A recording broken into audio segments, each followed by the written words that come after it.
perfect for all uses, for drinking, for tea, coffee, cocoa, punches, juices, cooking, baking, ice pops, and ice cream, and everything else. Prices start as low as $1.55 per can. Able Farm evaporated milk, available in two varieties, each in two sizes of cans. Able Farm evaporated milk, available wholesale and retail at Esau Trading Limited. That means nice, boy. Esau Trading Limited, making a difference for you. Milky milk, milky milk, milky, milky milk. Milky milk, milky milk. Dominicans, enjoy your property, protect your property. You homeowner and businessman, protect your property, enjoy your property. Can't wait for the hurricane, can't wait till you flood again, can't wait till you fly out and all your business coming out. Remember, no insurance company will insure your property when a storm is approaching. Get ahead of the hurricane season. Insure with a company who gives you the assurance of payment for your valid claim. Come speak with us today at the New India Assurance Company Limited, upstairs AC Shillingford and Company Limited, 24 King George Street, Roseau. Bring along an up-to-date valuation from a qualified engineer and get insured today.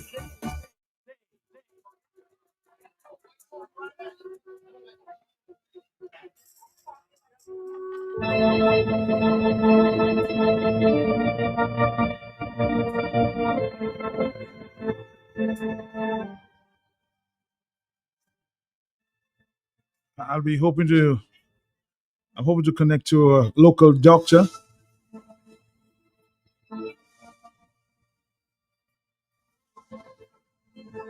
An experienced local doctor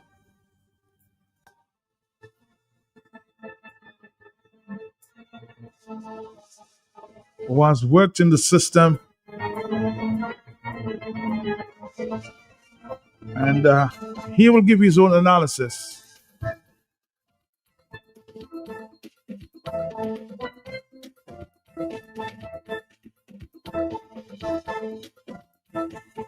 At the 2 o'clock hour, we'll speak prostate health. One prostate survivor will tell us his story, why you should, as a man, check your own prostate. Now, let's listen to Dr. Dale Dangleben as we try to get answers, as we seek answers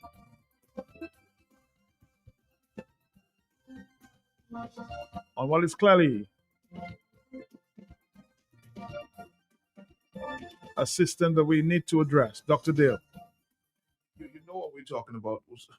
How can we make the system better? I'm looking for more solutions than being critical. Well, no, you have to be critical, man. I understand what you're trying to say here, but we have to be critical because you're absolutely right. Things are getting worse. I get at least 1 or 2 calls a day now, asking for medical help and favors. The issue of accountability and transparency is a key issue in Dominique, and we've lost that in every sector. And we have to pay attention to that, and we've lost that in healthcare, right? That is very, very important, right? Even the contracts that are going out there, the drug prices, all these things have to be transparent. It has to have a place in the public domain that people know what's going on. And there is no transparency. There's no data coming out of there, right? We don't have any more community empowerment. How you empower the nurses in the community, right? Instead of having thousands of people at the roadside cleaning, have a subset of them, train them to be medical nursing assistants, and have 1 or 2 in every village to assist the nurse, and the doctors can rotate. You create a system. We've lost that. The primary care foundation that we had in Dominica, we've lost that. We need to prioritize prevention and chronic disease control. We've lost that, right? So that is the problem. The more preventive measures that you have with primary care, the rest of these acute cases you're going to deal with in the hospital. And we've lost that because the people coming to the hospital right now are very, very sick. Some of them are losing their limbs. Some of them are in multi-organ failure. But I will tell you this, another issue. If you go to, for example, Point Michelle Clinic, you spend an hour or two there, then they send you to Newtown. You sit in Newtown for 3-4 hours, and then you get to the hospital. And if it's, for example, a right lower quadrant pain with an appendicitis, you're 6-7 hours into this, and you could perforate the appendix and increase the chance of mortality. These are the things that we have to work on. And again, the transparency. What's the measurable outcomes? Where's the data?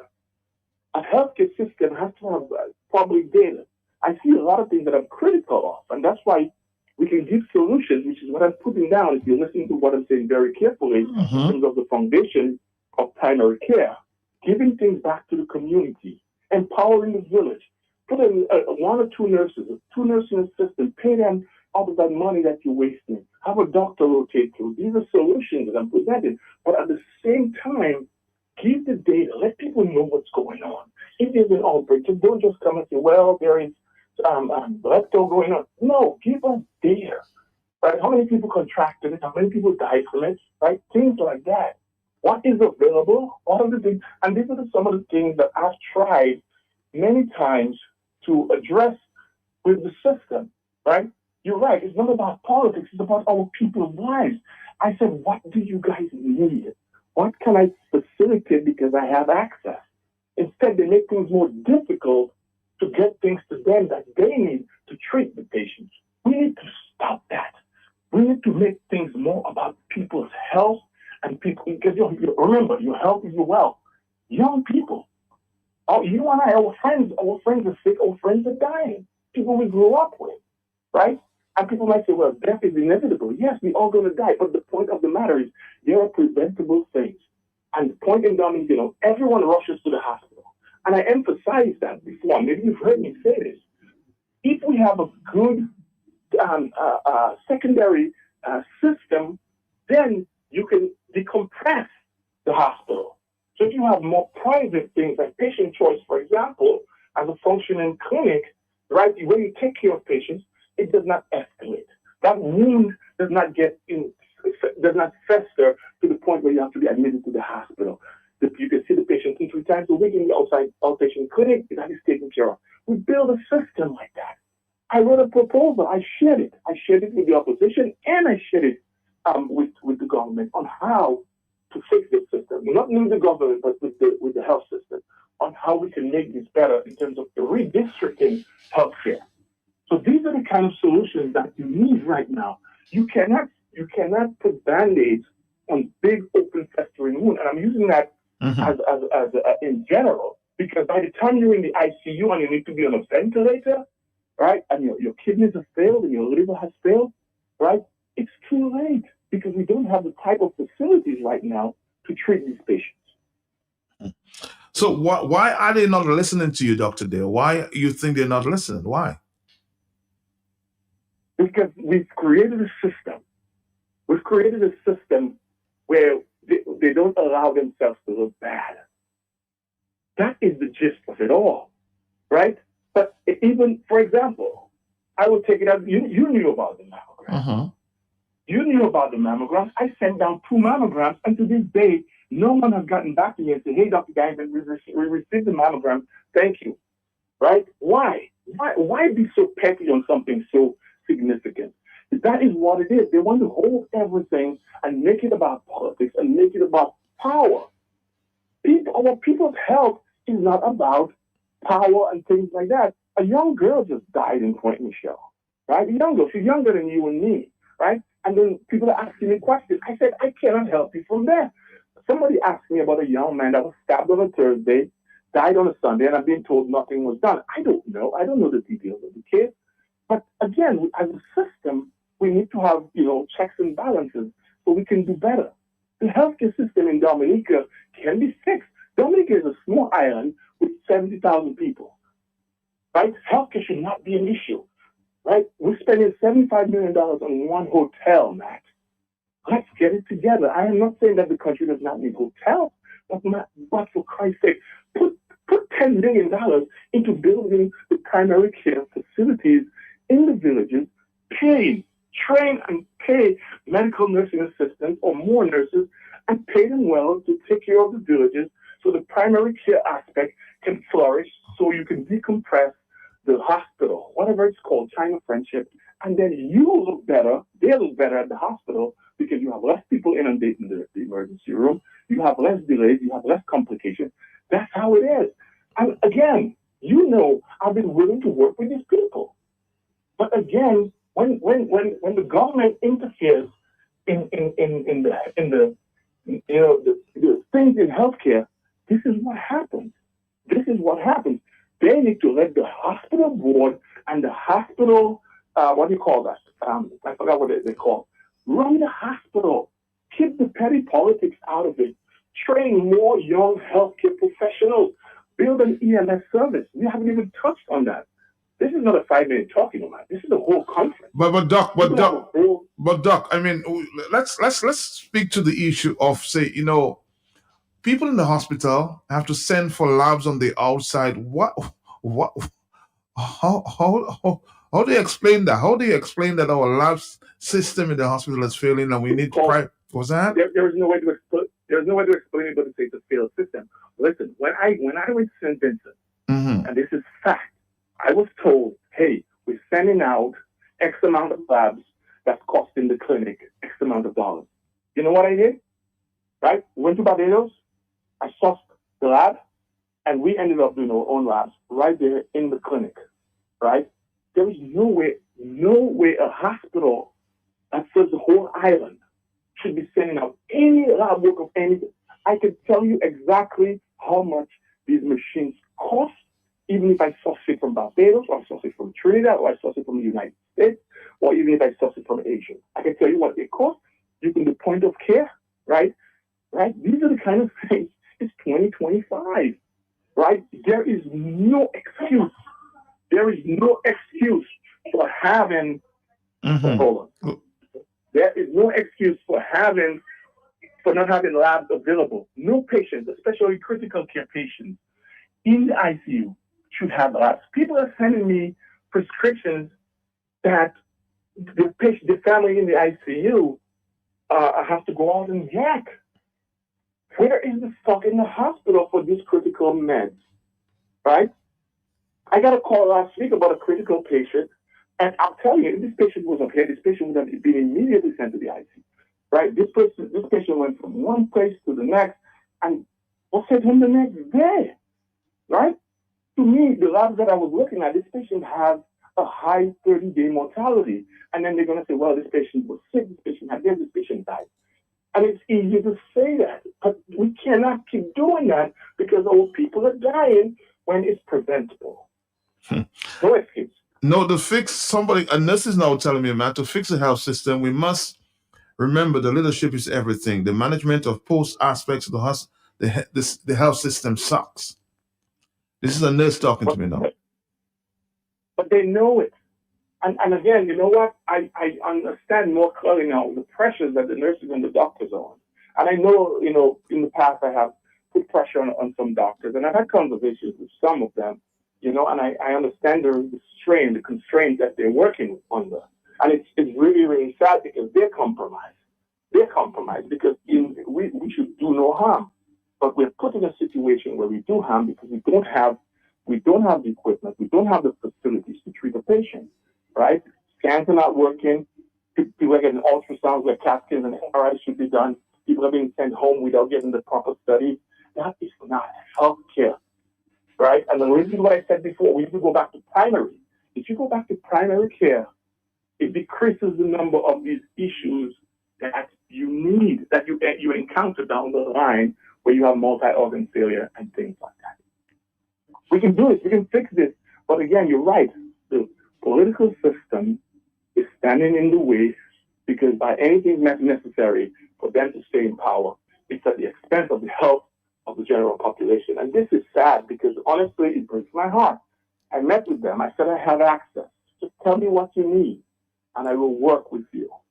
But instead, they make this political. Doc, I mean, but it has to be fixed. I mean, because as you said, I'm not a doctor, but I get a lot of complaints almost every day, from the hospital. And something has to be done. Something has to be done. I know. But Matt, Yes. It's time the people. It's time the people. We see, I listened to your program briefly yesterday, and I heard somebody talking about let my people go, let my people go. No, enough of that. Let my people go. The people have to let themselves go. The people have to free themselves. Right? We can 25 years of this. It has not worked. 25 years and billions of dollars squandered, and it has not worked, and we're still saying to scary, let my people go. Come on. We need to stand up and we need to face this as a people and say, hey, my children are dying. My parents are dying. I'm dying. We need a change of government in this country who's going to do right by the people. And again, I want to plug my book. I wrote the book. I might get flack for it, but you know what? It's the truth. It's the truth. I wrote everything in that book. I felt I needed to get off my chest in terms of the Caribbean leaders selling their birthrights. We've done too much to our people, and we've enhanced everyone. We've enhanced a very small pocket of people, right? And we've enhanced foreign investors, and our people are left in poverty and begging, right? Listen, I get calls, man, on a weekly basis. People asking me for money. People asking for help, right? And you know me, if I could help, I help. But the point of the matter is the people need to wake up and they need to stand up and they need to say, hey, enough is enough. Yeah, here's a critical view there from somebody who says, well, oh, please, tell them check themselves. Don't go to the hospital and dead and expect magic. Somebody was 73 years old and was in the health center all week, and then what do they expect? But as you said, primary care is essential. We don't have that system. Right, but that's the lack of understanding of a lot of folks, right? If you have a good, for example, functioning health center, I'm using Punish Health because that's an example. A good functioning health center where the patient goes every day, right? She gets seen for her diabetic foot, that decreases the chance of it getting gangrene, because once it gets gangrene, you can't manage that in the community. That needs to go to the hospital, right? Right. The same thing with blood sugar, blood pressure. Even a system as this, I can tell you this because it's eventually we used to do home visits, right? Diabetics, you go out to their homes, you check their blood sugar. Level, you make sure that's under control. You do home visits, and that in of itself decreases. So if you train some good medical assistant, have some phlebotomists, you go out, you can do blood work, you can do tests. There's so many ways to fix this. But we're so reactionary in the sense that, they're waiting to go to the hospital, not realizing that the health system has failed them in general. Dr. Dale, I know, as you said, I mean, you're in the airport, going to do something special there in Florida. But we will continue to talk. But let's allow a few viewpoints. I mean, we have to fix this. We have to fix this. Yeah. I listen, man. I'm on my way to Florida, to the Florida State University. I'm the keynote speaker now. I go and I talk and things like that. I've done that. I've been to California, all over the place. And then when it comes to my country, I'm viewed as a pariah. Let's get it together, people. Please. Come on.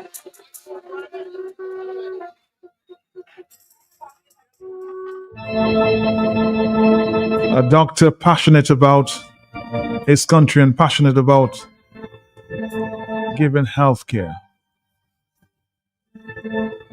Working with the authorities. But according to him, they've not been listening. Hence,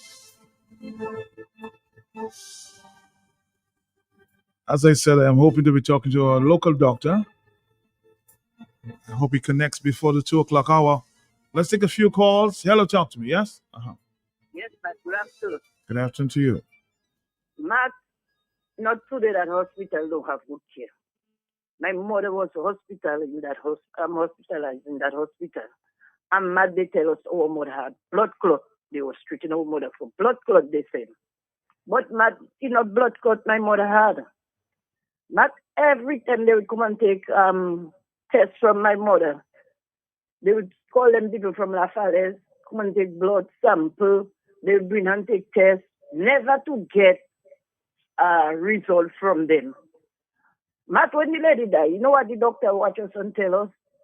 Now she get the result. Blood clot all the mother had. My mother had stroke. Hey, Matt, when somebody has stroke, one side of their body must paralyze. My mother wasn't paralyzed. My mother was moving her hand, she was moving her foot. She used to sit down for us. She was talking to us. It's when the lady died, they telling us they was treating the ladies the wrong thing. That is to show you what kind of hospital we have. I heard the Prime Minister saying we have the best hospital. We don't have the best hospital because they're not taking good care of the people in the hospital. But imagine my sister, they give my sister the same prescription 3 times, the same thing to go and buy in 1 week. In 1 week, mass. When she sees she buy that, she said, let her go and Google what they give her. She sees this medication. She go back to them and tell them, oh, give me to buy that already. Why are you giving me that? And also watch her. She did not go and buy it. This following week, they give her another one. The same thing. So that's to show you they don't have proper care in that hospital for people. I already said, basically, leave me at my home to die. Don't bring me there. Because now, if you tired of somebody, if you're fed up with somebody, bring them to that China friendship killing hospital. It's a killing hospital out there. People don't go in there, they don't get in cure. They're coming out either renal, strength or Northeastern, waiting for the body. In a body bag, you coming out, coming back at your home. My mother did not come back at her home. My mother didn't go there, sick for her to die mad. And next thing, we had a body to bury.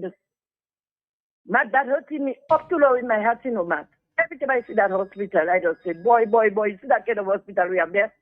I really want my friend not to bring me there, Leave me at my home tonight. All right, so maybe you might be the lucky one. And some people might be saying, but that's pure ignorance. Why would you not go to the hospital? Well, again, given her experience,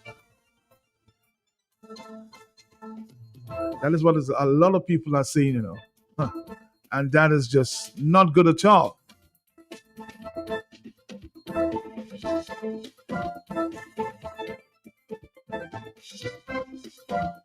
But the question is, can you blame them? We see all ministers of government. Where do they go when they need health care?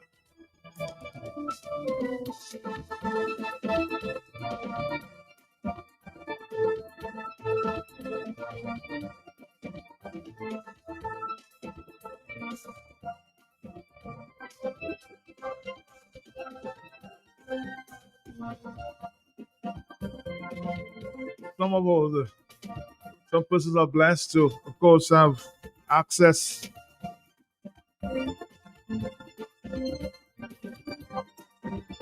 to the other international healthcare, and somebody's asking me, where do I go? I've been to the hospital in Dominica. When I went there a few years ago, and the doctors encouraged me, Matt, you know what? We can't find what is wrong with you. Please seek international help. So if you ask me the question, I want to be blunt with you. Yes, they tell me, Matt, you have family abroad, go seek health care elsewhere. So you're looking for the answer, I gave you the answer, okay? Any other questions? 449-3095-96 and 97. Hello, and every time you see, every 6 months, every 3 months sometimes, I go and do my health checks. Not that I'm not saying that Dominica don't have good doctors, If you have an emergency, you have to go there. That's obvious, but don't ask foolish questions if you don't want answers, huh? Hello, talk to me on the telephone. Yes? Talk to me. Matt, Yes. morning. Yes, sir. You gave a number of job position openings available. Am I correct? Yes. You want me to read it again for you? No, it's okay. And one of them you said was the CEO, the Chief Executive Officer. Yes. The hospital requires one right now.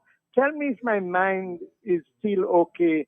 Was Dr. Donald Peters not a CEO at one time? He was, but I think he retired or resigned or whatever. I think Dr. Dar is now acting CEO. From what I got. Dr. Donald Peters, his job was to run a university, the college. How did he get run in a hospital? Number two, the respectable Jennifer Astafan, blessed lady, most kind and loving and warm lady, was she not a CEO at one time? Are you there with me, bro? Yes. She was part of the board. The hospital board, yeah. So the point that I'm making is we need a CEO that's a qualified doctor who knows about medicine. I don't know if I'm wrong. How can it be someone without the profession of medicine? Matt, Brother Ras Bobby, I have come on air ad infinitum. You know the meaning of that Latin word, ad infinitum? Non-stop drilling in our heads. If we do not make the correct food our medicine will end up being our food. Not one doctor I have ever been to and said, Peter, let me tell you something. Stop ice cream. Stop pizza. You see that thing they call white bread? If you want your sugar to skyrocket, just go and eat white bread. Matt, we have to understand and learn what are the bad foods that we're eating. We cannot have a society living on sugar. Sugar is poison. Sugary foods are poison. Baked foods, cake, all those things just not good for us. I mean, we have to eat well. If not, that's where we will end up. I was eating bad. I was eating corned beef. I was eating sausage and hot dog as a young boy, and I paid the supreme penalty. I was going to that fast food restaurant and eating their chicken and fries like it was going out of style. And when it caught up with me, it nearly put me below ground. Matt, that is what Dr. Dale Danglepen have to tell the people of Point Michel and all his customers when we come to them. By the way, stop ice cream. Stop pizza. You see that thing they call butter? Stop butter. Stop white bread. Every single morning, Matt, Microsoft Edge is my wake-up page, my front page. They tell you every single morning what are the bad foods for your heart, what are the bad foods for your cholesterol, what are the good foods. And I make it my duty to learn and educate myself. That's where we're going wrong. No health center is telling the poor lady who's coming in a state with her cholesterol skyrocketing, ma'am, stop eating those bad foods. Here's a list of them. Just ban them. Why aren't the health centers and the doctors not doing that? Why only the herb guys, Brother Dejan and Brother Rasport Bobby? Why are they the ones? Somehow society is telling those herb guys they're inconsequential. Don't talk to us. Don't tell us what to eat. Because it's white bread and sausage we must eat for our breakfast. That is going to take a toll on our bloodstream, on our health. I just thought I would share those things. All right, Doctor. Doctor, I was about to say Dr. Peter. Yes, but that's good advice, Peter. But there are doctors who do. You know.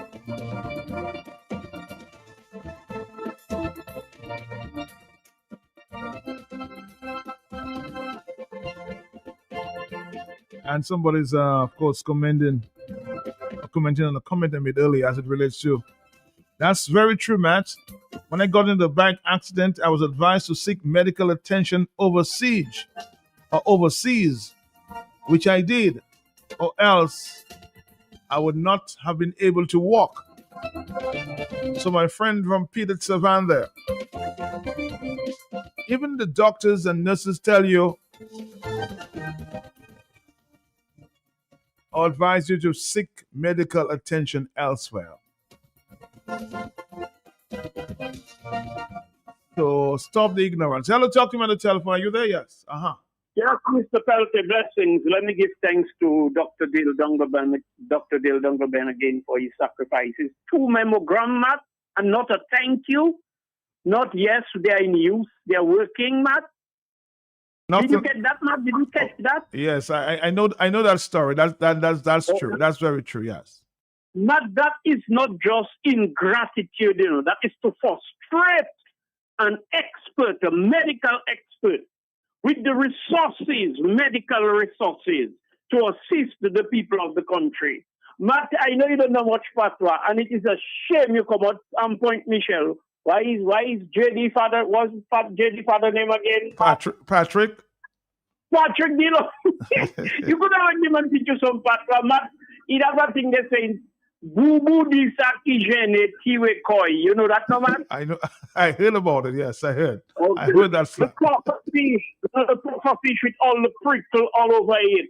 And when other species come in there in the predators, Matt, it just get bloated, it's getting big, and all the prickles out there. So they say, the puffer fish say, who is embarrassed, run away. Just come out there. And that's the psychology, Matt. These guys are going to make Dominica unlivable, unbearable for poor people because they want us out, Matt. Because the more of us that is in Dominica is the more fearful they become. They want for everything for them to go on those radio stations and say about 500 people, about 200, about 100 people that was there. Where the power? When it's there now, they take all our millions, Matt, and get triple K, CK, that one, this one, and sound system and hire boss and pay rental and give man gas in the transport, give people stipend, Navy SEAL snipers, Matt. You're saying people passing. That's how they can bring people behind them, Matt. The people are not voluntarily following those criminals. The only thing they can continue to perpetuate, Matt, is to bribe poor people with all the misery, all the poverty. I tell you what was happening in Dublin the other day, Matt. They tell me they go in the Layu housing scheme, how they call it, the Hillsborough Estate, Matt, and tell people if they don't come down there, there's UWP, because they live in apartments they cannot pay for, although it's the money that build it, telling them if and send them where to get their rent and their whatever, for them to come and see Mia Motley, show her open teeth and talk garbage, another corrupt regional politician. You check?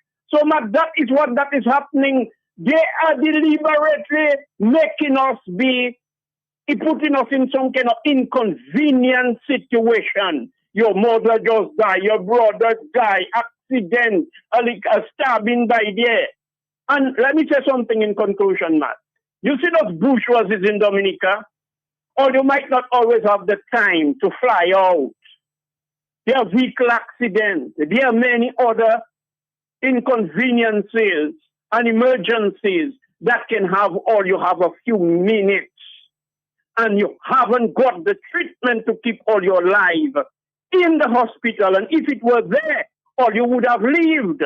Or do you think it's just the poor people alone, because all you can go yearly or annually and take all your medical checkup, and all you think life is a dream?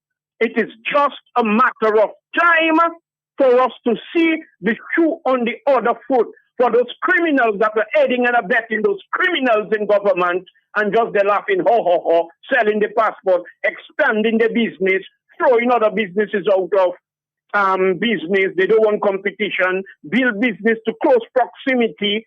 So you that there for donkey years, now they come with all the king map to throw you out of business, and they think it's a joke. You see, all you in that country, it is just a matter of time. Thank you. 493-095, 449-3096, 449-3097. Hello, talk to me. Yeah? Hello, yes, but are we hearing? You have difficulty hearing you this time.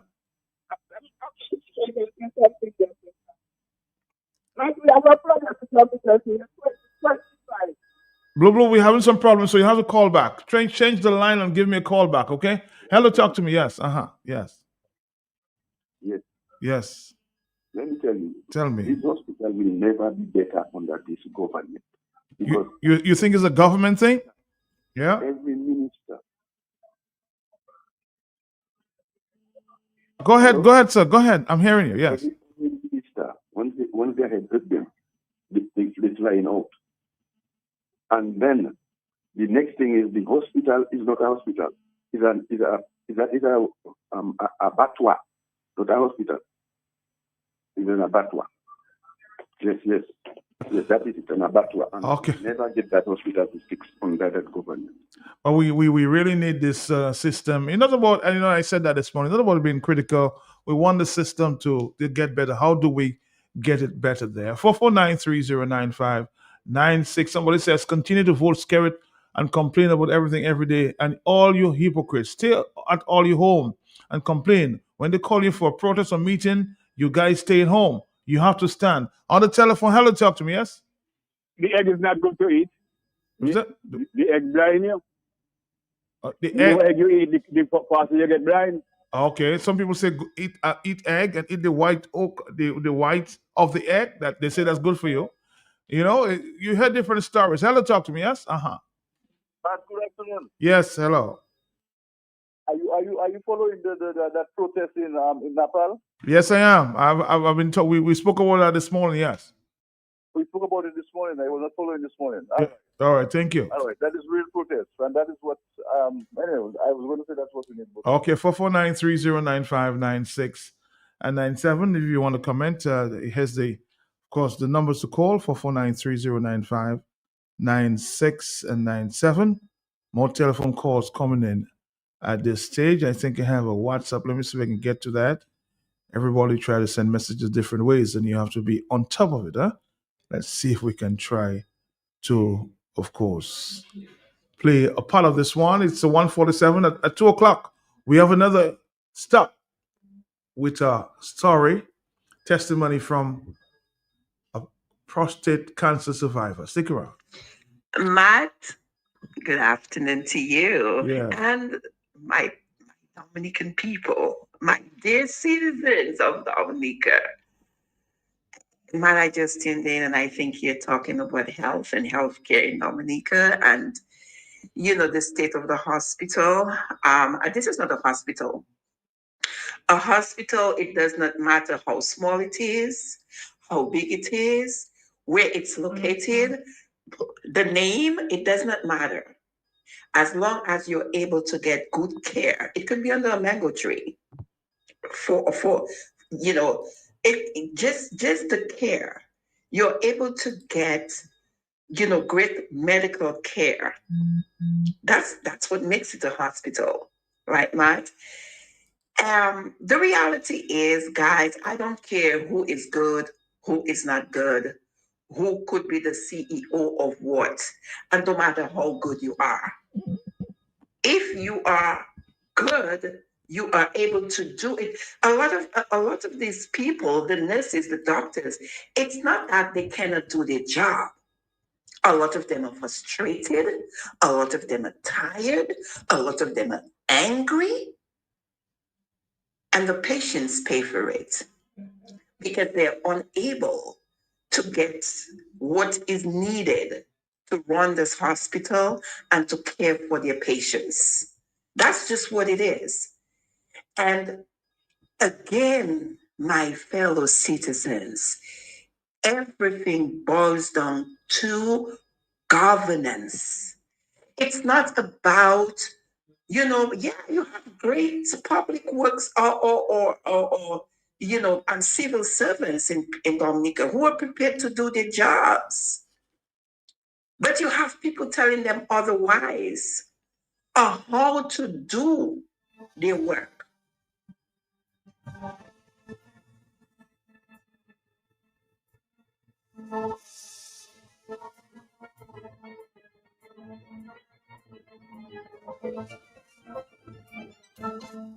On the telephone, yes.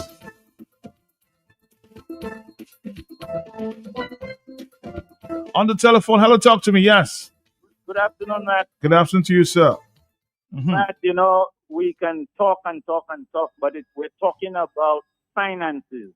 Why are we talking about finances?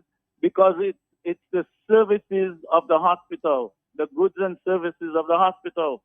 If there is no sheets in the hospital, we're talking about finances, the money to purchase the sheets. You know, I talk to nurses, they're telling me that sheets are not available, but when a certain person is coming, all of a sudden sheets are found. There's preferential treatment. The ordinary man may not get a sheet, but somebody else will. But who's to say that the person didn't bring their own shits, huh? Everybody should have a sheet. Everybody should have tissue. Everybody should get medication. But I think you're missing the point. I said, who's to say that that person you're talking about did not bring their own shit? Because when I've gone to the hospital, I bring my own shit for sure. Well, Yeah. that's what I mean. But is that the standard, Matt? If that is the standard, then let it be known. Let it be known that the Dominica Labour Party government wants you to bring your own sheets when you come to the hospital. It's a self-serve. And they want you to buy your medication but they don't say that, Matt. They say it's free. Their talk and their reality are very different. And the people in the hospital are afraid to complain. Matt, there's a disciplic line of some kind of fear coming from all the way to the top. Nobody's supposed to say anything. When the doctor makes a prescription, when the doctor prescribes something to the patient, where is the nurse going to get it? If the nurse cannot get it from central medical stores, the family has to get it. But just to tell the family that they have to get it, they don't want you to do that either. So there's something funny going on. If a doctor sees that there's not enough resources in the hospital, he should have an avenue where he can complain to the administration. And the administration should get on it and resolve that issue. I'm sure a number of doctors are complaining to the administration. Are they listening? That's the next question. Hello, talk to me. Yes. Good afternoon, Matt. Good afternoon Matt, to you. it's interesting that this is the topic you're having today. Matt, we can have the best healthcare people in the world at this Dominica China Friendship Hospital. But if you don't have the equipment, you don't have the training, you don't have the necessary bandages or other necessities that you need, it makes no difference. Matt, yesterday, it took me back 10 years. When you go in there, because we don't have a lab that is functional and can do all the things that we need done and all the tests that needs done. What you find, Matt, is that one doctor sends you for a test, and the other doctor just looks at the result or listens to what the other doctor said or wrote, and just rubber stamps it. Nobody's going and doing more in-depth investigation. Matt, and I say this because 10 years ago yesterday, we buried my nephew because of negligence. Matt, we don't even think about the psycho of the people that we work with in the hospital. Is that person able to understand some of the things that we're telling them, the terms that we're using? Or are we just speaking down, or we have so many foreign workers at the hospital that the ordinary person who doesn't have a good grasp of their medical condition knows exactly what to do?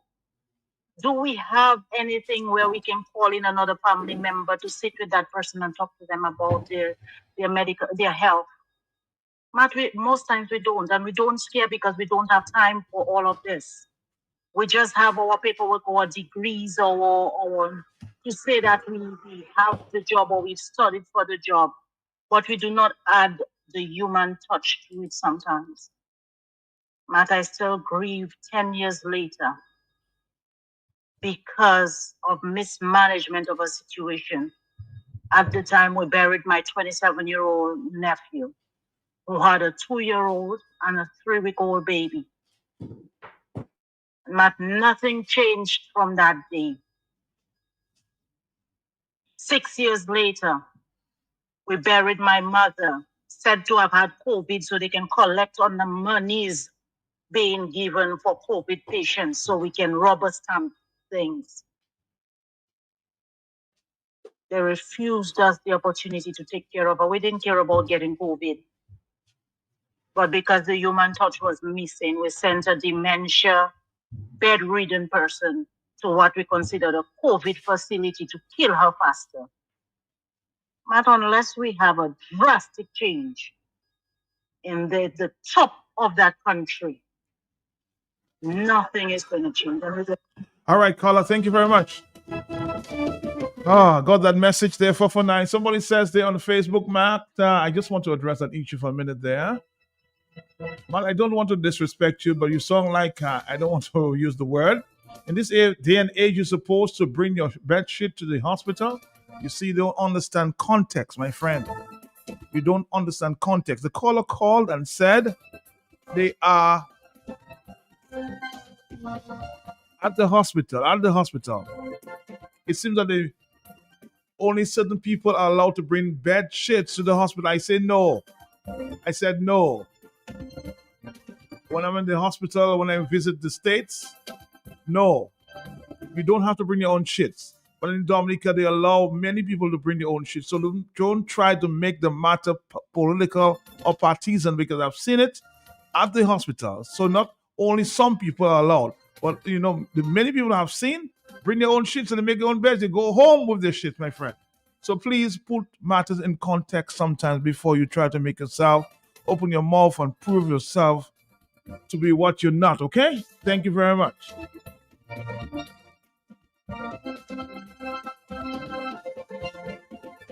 If we deal with the matter objectively. Thank you.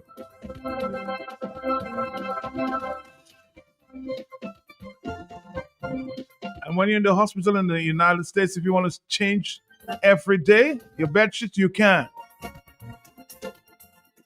So you're speaking out of context. But in Dominica's hospital, I've seen people bring their own sheets from home.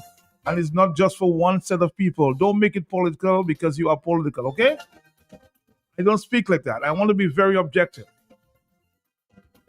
My friend there on Facebook. And please don't speak behind fake names. Say your name. And Mr. Albinois, he says his name. Don't hide. We're going to take one final call and we'll go to the next subject. We have a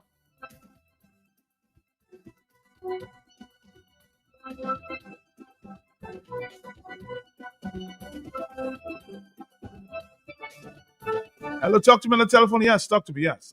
Mark, yes. Good afternoon to you and good afternoon to your listeners. I am happy at this final caller. I want to say to girlfriends, ensure that your boyfriends go to the doctor and take their tests every year. I want to say to the wives who have their husbands and afraid of doctors, let them go to the doctor to get their checkup.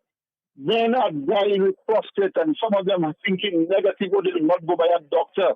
They will not go by a doctor. Go and check your prostate. It is better to be safe than to be thorough.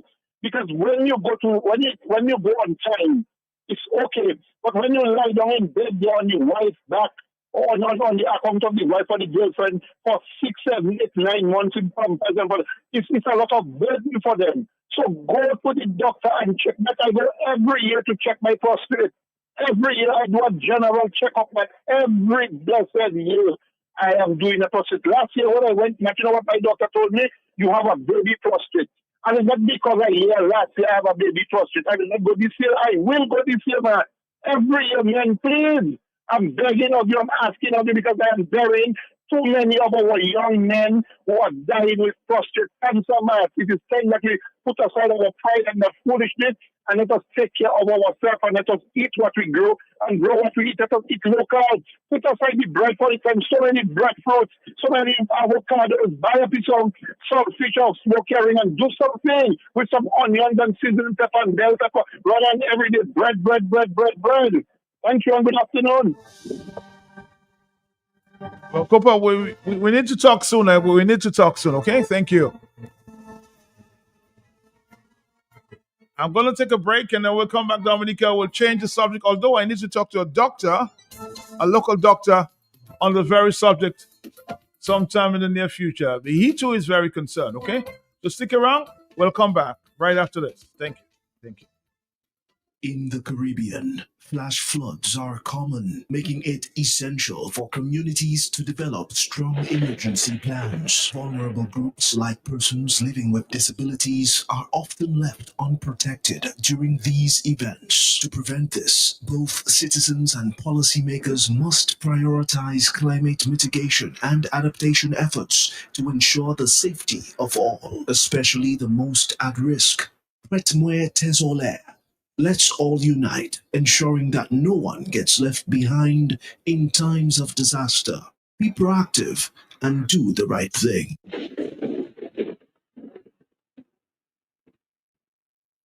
Need one trusted place to stock up for your home, shop, or business? Fine Foods Inc. Distribution has got you covered. From dry goods and frozen foods to your favorite drinks, alcoholic and non-alcoholic, plus all the household must-have. We've got it all under one roof. We're right here in Jimmy Dominica, and yet we deliver fast.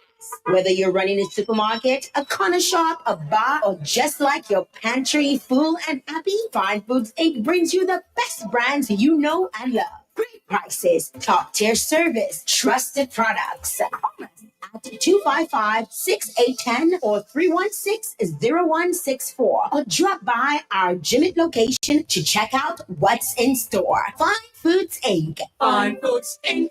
The biggest distributor for the biggest brand. They're smooth. And then there's Guinness Smooth. It's a brand new cool. Incredibly smooth. Perfectly balanced. For a smooth and refreshing taste. So how smooth? Well smooth. Guinness Smooth. For a smooth and refreshing taste, new Guinness Smooth. Must be 18 years or older. Drink responsibly. Socialize responsibly. Locally distributed by Belfast Estate Limited. If you know your favorite store, dial it now. 612-1253. That's Mega. You can rely on Mega for some real deals on name brand clothing and electronics. High quality, low price. We are a wholesale and retail store located in Calabishi, right on the main road. Check us out on Facebook, Instagram at Mega Deals Dominica. Like our page. Check out our stuff. Call us. Visit us. Would appreciate that. Come try it on. Love it. Buy it at Mega Deals. Your one and only online and brick and mortar store. Mega Deals is also on wheels. We make it convenient for your shopping. We deliver straight to your door. Email us at info@megadealsda.com. Rely on Mega Deals for some real deals.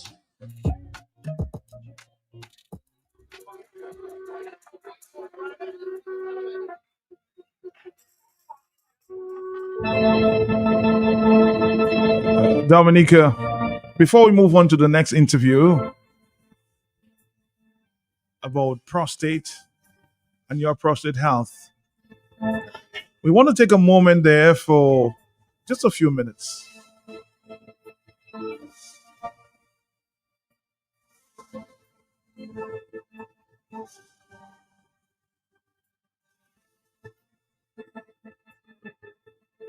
To remember one fallen Dominican in this 9/11 disaster. I know those of you born after that time will not remember, but I do remember that day like it was yesterday.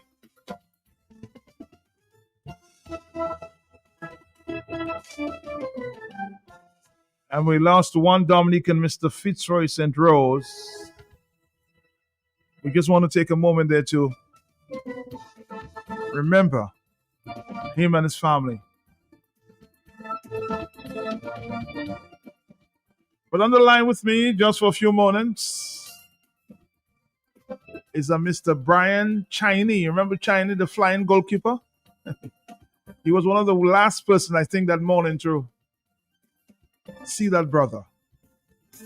And he's on the line with me to share some of those memories as we remember Mr. Fitzroy St. Rose at this time.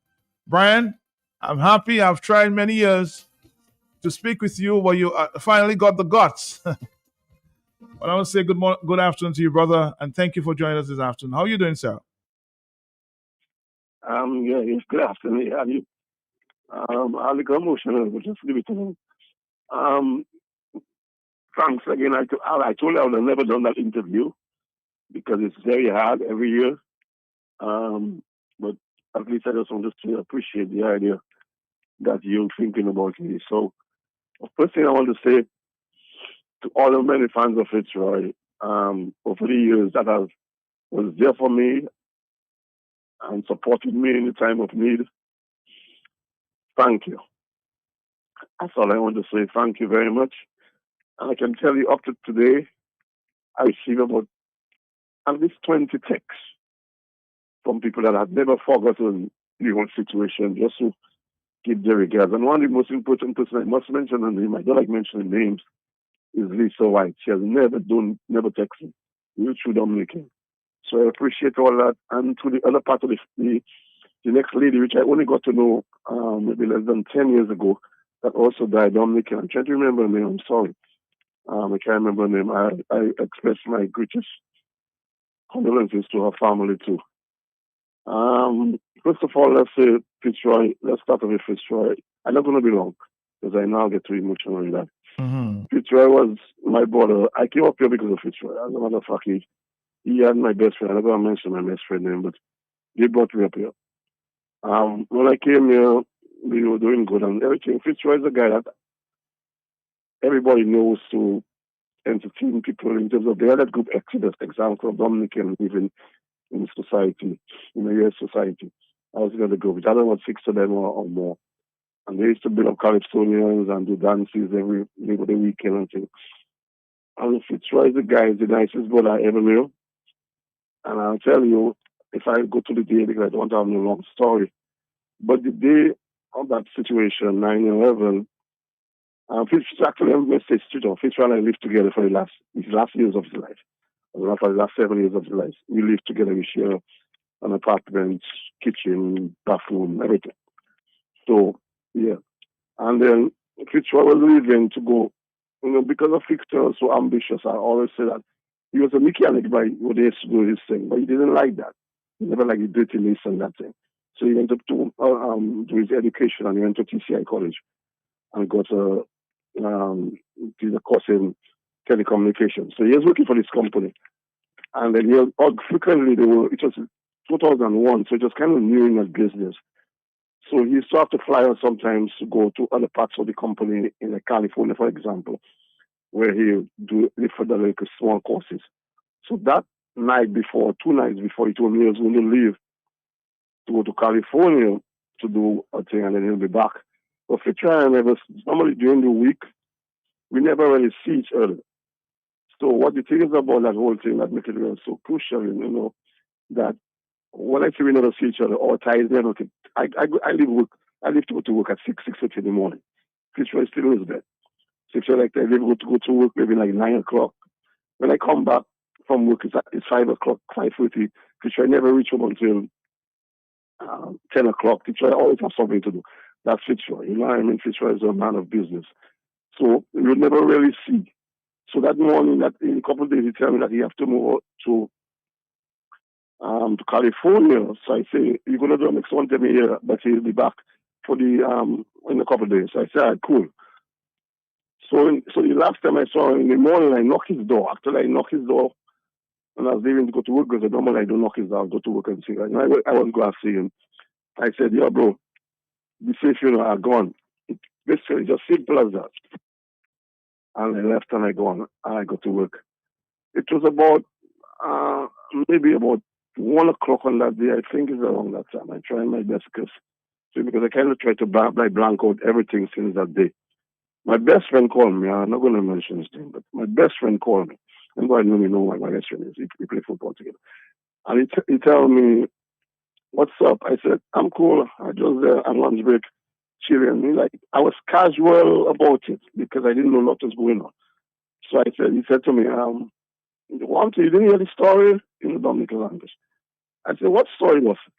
He told me, man, Fitch was in the World Trade Center, mad. I froze. So I said to him, yo, Nah, man, Fitzroy had to go away today. This morning he should be on the plane, not World Trade Center. He tell me no. His boss told him they wanted to have a meeting, updated meeting before he goes on that trip. So they put back his flight for later that day. So Fitzroy was in the tower, in his workplace, waiting for his boss. His boss, after the matter of fact, got caught on the bridge, the Brooklyn Bridge. If anybody know New York, Brooklyn Bridge comes straight into Manhattan. And Fitzroy worked in Manhattan.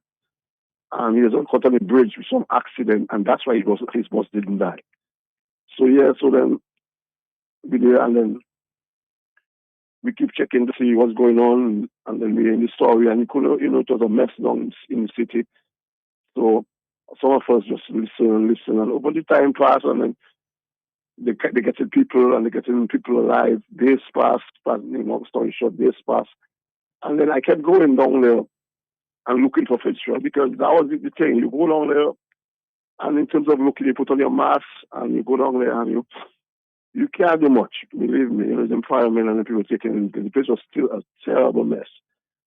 And then we went there, and we look, and and then we never found Fitzroy up to today. And then, it's just a sad thing. I don't like to, I'm struggling now to talk to you, because I think I've never spoken about it. And I'll be honest with you, many other persons, radio stations have called me, because it is said that it was the only Dominican. Well, eventually I don't know that wasn't true. But I got calls from St. Lucia, New York papers, even Channel 7 called me some years ago, because of they wanted to know is that only Dominican and thing, So I never did the interviews, because I just figured I didn't want to do it. But I'm going to also address something I saw this today. An article I saw posted on Facebook. And I'm not going to mention the person name. But if you don't have the real story, please just leave it alone. Let it rest in peace. And because, and I don't want to get too much into it, but there's something that was said in the article today, and it was written by, I'm not going to mention the person's name too, it was written by Fitzroy, brother, wife. And in the article, she did mention she doesn't know. One thing I must say, I appreciate the article. I'm not going to say no, I appreciate the awareness, but get the facts with. She mentioned Fitzroy brothers and things. And she never even mentioned my name. I was the last person I lived with Fitzroy for the last 6-7 years of his life. If you need some facts, and she had a lot of stuff she said was wrong, and you posting something like that on Facebook, you need to get the source of the real story. So let's just put it aside. I'm begging her, don't do it again. Actually, send a text. I don't know if she'll respond to it, but don't do it again. But coming back to Fitzroy is the nicest guy, the best uncle you want to have, because Fitzroy never had any kids. You know what I mean? So my son, well, all family by that side, the boys and them don't really into many kids. I have one Fitzroy never had. I have an ex-brother that doesn't have to. So my son was like Fitzroy boy. That's what Fitzroy do. You take care of him, and you buy things for him, and help him do whatever he need. So that's all I have to say. And to remember Fitzroy, and to say thanks to him. I was about to ask you, how do you want to remember him as we go? How do you want to remember him? As best brother I ever had, as a guy that would give you a shirt off his back, which he did for me. As a matter of fact, during the Labor Day weekend, Fitzroy number, and I can kind of remember it, was the number you call. And anybody that listens to it knows that if you're on direction, that Fitzroy number, he wasn't answering his phone, basically. His phone was straight to voicemail. You'd get the direction from Queens, the direction on Long Island to get to the place where this and that. If there's a barbecue, it's on Fitzroy. That's time of the season, Fitzroy. So I want everybody to remember Fitzroy as the best brother it ever had, the best uncle it ever had. He was just the nicest person, and I think, may his soul rest in peace. And, he's a guy that he would put you straight. That's one thing about Fitzroy. He had no bull, as they say in his town. Mm-hmm. He put me straight many times, because I'm not an easy person to deal with sometimes. So he straightened me out many, many, many, many times, and I miss him a lot. I will always miss him a lot, because, because that was my boy. He would take you and say, yo, there's a barbecue. I'm going to check you out. Let's go. And that was it. So I want everybody to remember Fitzroy, and today just say a prayer for his family. Well, his family by his mother's side because his father is by his mother's side. I mean, on his father's side. Well, I'm gonna save you. I'm gonna save you that interview. I'm gonna save you. And we have two friends that went to school with Fitzroy during Fitzroy's time. They want to share a word or two. So just hang on the phone there because they're here doing a special interview, but they just want to say a special. They want to pass on some special remarks as you gave the story. So stick on the line, stay on the line. Yes. Okay. Brian Chinese, that's Don Corriett. Yeah, Fitzroy and myself went to school together, SME. And yeah, I have good memories of Fitzroy. Very good guy, very friendly guy. I just want to extend my sympathies and condolences to you.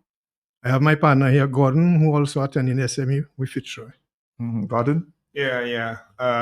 Condolences to you and your entire family. And, we remember you and your brother, particularly you, as a domino specialist in New York. Remember the days by Lilyfoot? Nobody could beat you.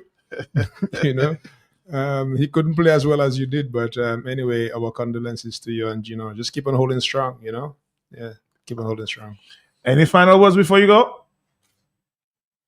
Hello. For me? Yes. You're saying any final words before you go because we have to go. Yeah, it is very shocking. I don't know. Well, I just want to sit down. I know Don. Don live 5 minutes from in Goodwill. Okay. I know Don very well. The other guy, I know Don very well. Thanks, Don. I appreciate that. And to everybody, I just want to say, that's it. That day, just remember, say a prayer for the family. I'm doing okay with that. It's a hard day for me. And I think doing that interview is part of put it closure because, years you've been asking for that interview. I've been asking for a number of years. So what mustered your courage today to do that interview finally? I will tell you, let me tell you, I'm going to be honest with you, Matt. I had a situation earlier this year, right? Yes. I don't want to express it on TV. Right. I stayed in the hospital for about 6 months. I had a terrible situation. Right. Near-death situation. Mm-hmm. And many people don't know that, so you might be surprised to hear no. I just figure out maybe I should do it before I go. Okay. I was thinking. So, what I mean? So I think that is what triggered everything. When I was on the bed in the hospital, thinking of many things, let me do that interview, not because maybe I just want to express my thanks to Dominicans, which I've never done. And when you're in time of pain and stuff, you just think of doing things you're supposed to be done before. So that's maybe the main that pushed me to it because of the illness I had. But I'm doing good. Everybody want to know. Well, again, thank you. An exclusive interview there, of course, with the brother of Fitzroy who passed 9/11/20. Oh boy, what a day! 2011, huh? 449-3095-96 and 97. Let's take our final call on this moment. I will move on to the next interview here scheduled. Yes, very, very quickly, please. Yes. Good afternoon, Matt. Good afternoon to you, sir. When you see something about scary, people saying that it's heat to heat scary, but scary have no mind is hot to change the money car. All what he has in his mind is to make money and to go ahead. All right, we'll talk about that. We'll talk about that some other time. But we're changing the subject right now, okay?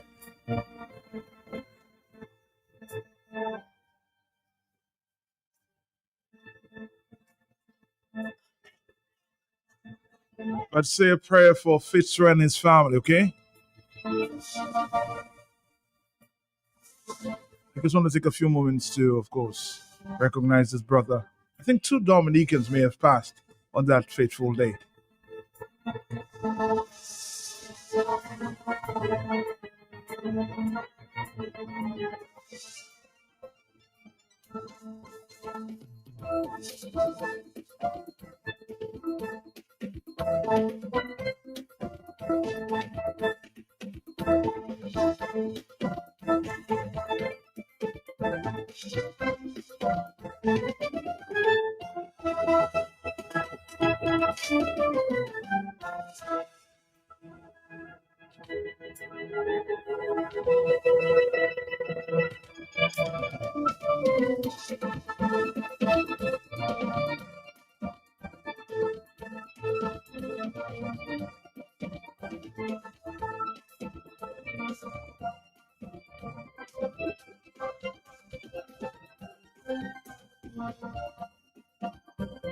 Our next stop, again, another exclusive interview. That's all we do this afternoon, huh? Another exclusive interview with a brother who survived prostate cancer, and along with him,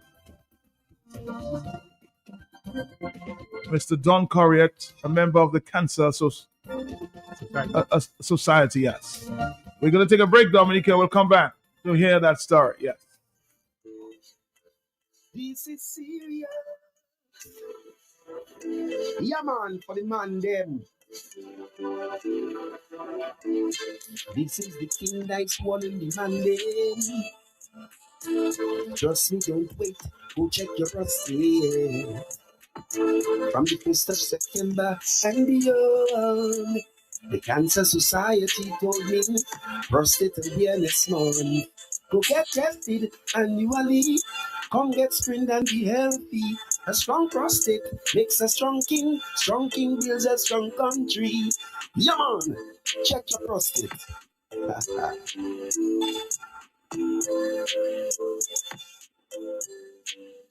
Are you a man over 40? Well, it's time to get your prostate checked and get that examination done today. Remember, prostate health is important to your overall health. I'm Val Coffey. I'm a family man, I'm a businessman, and a pharmacist. I ask you to join the Men's Cancer Support Group with the September 1st campaign. You need to get your prostate health back on track. Get checked, get treated, and make sure your prostate is working well.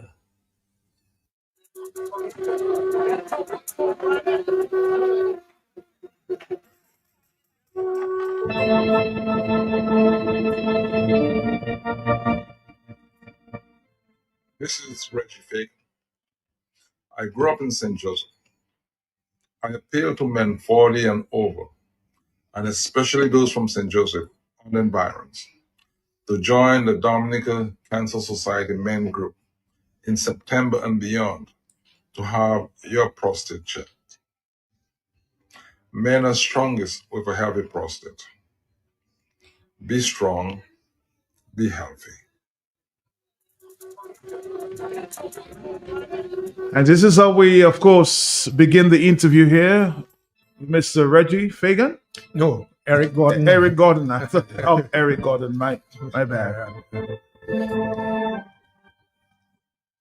Another brother from that area too? Eric, you'll introduce yourself. I can do the introduction whenever you're ready. But let's talk to Don first, and we'll come to you. Don, Prostate Month. What are we doing? Yeah, well, every year, September 1st to 30th, we heighten our advocacy and education on prostate awareness, including prostate care and prostate cancer. Prostate care primarily because we want men to go and take proactive action. Mm-hmm. So we do not focus too much on prostate cancer. People get scared when they hear prostate cancer, believing every man has cancer of the prostate. Every man have a prostate, but that doesn't mean you have cancer. Okay. Each and every individual male has a prostate. The prostate gets more troublesome when you reach the age of 40, over 40. So that's our emphasis. Men approaching 40 and beyond should have regular prostate checks to find out of their prostate health. And the mantra of the Cancer Society is early detection can save lives. So the earlier you go, the more manageable, if you have a situation, it can be. And it's not a death sentence. So if you catch it early, like any other NDC, you can or NCD, sorry, you can work on it. Diabetes. So the idea of Prostate Month is to bring out, to highlight that aspect of our advocacy and education. As we speak, Brother Later, Davis Later, and a couple others from the men support group are in the Kalinago territory trying to entice the men to go get early checks on their prostate health. So we for example, this afternoon at about 4:00, we might be by my coffee shop in the Kalinago territory. And we're hoping that the young men will respond and get the education that is required. But it's normally the fear, though. It's a stigma. I mean, I don't know. Well, Eric will give you his experience, but Yes. men in general, including me, we were skeptical to go to doctor, until we feel sick. I heard your testimony before I came here, saying that every 3 months you go up for your check. Yeah, How many of us do that? And I have a urologist who do that. Exactly. So So most men, including me, we don't really do that. We don't stick to a schedule. You go and do a medical once a year, or if you feel sick, you run to the doctor. As opposed to the ladies now. The ladies will want to go to the doctor. Yeah, they feel a scratch, they run. Yeah. And probably because women have a tendency, because their makeup is different from ours, and they seem to have, I wouldn't say more medical issues, but they seem to have issues that would want them to go check. Mhm. You're talking about menstrual cycle, you're talking about breast, you're talking about other matters, pregnancy. Mhm. So they're always in and out of checking something. Yes. Men are not like that. Men, you get a muscular pain, you run to the sea, you run to the glue shoe,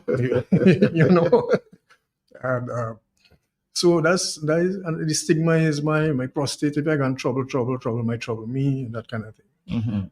But I think there's nothing to fear. I think that almost the fear is cancer. That big thing Right. word. So that's why we want to shift the paradigm from prostate cancer per se to prostate care, Prostate health. Yeah. prostate management. So you catch it before it starts to give you problems.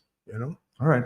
Yeah. So we're here to get a story of one who survived the prostate cancer. Yeah. Introduce the gentleman. Eric Gordon is a very good friend of mine. We go back way back. We went to SME together. I don't know, we didn't go to primary school together. but No. We went to SME.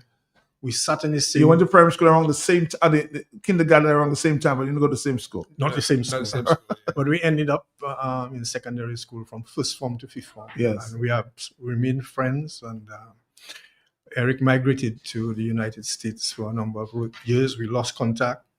And it happened that one day I was in Roseau and I was talking to your aunt, Nurse Privo. Yes, with my cousin. And, this guy stood up next to Nurse Privo, and I'm saying, but I recognize.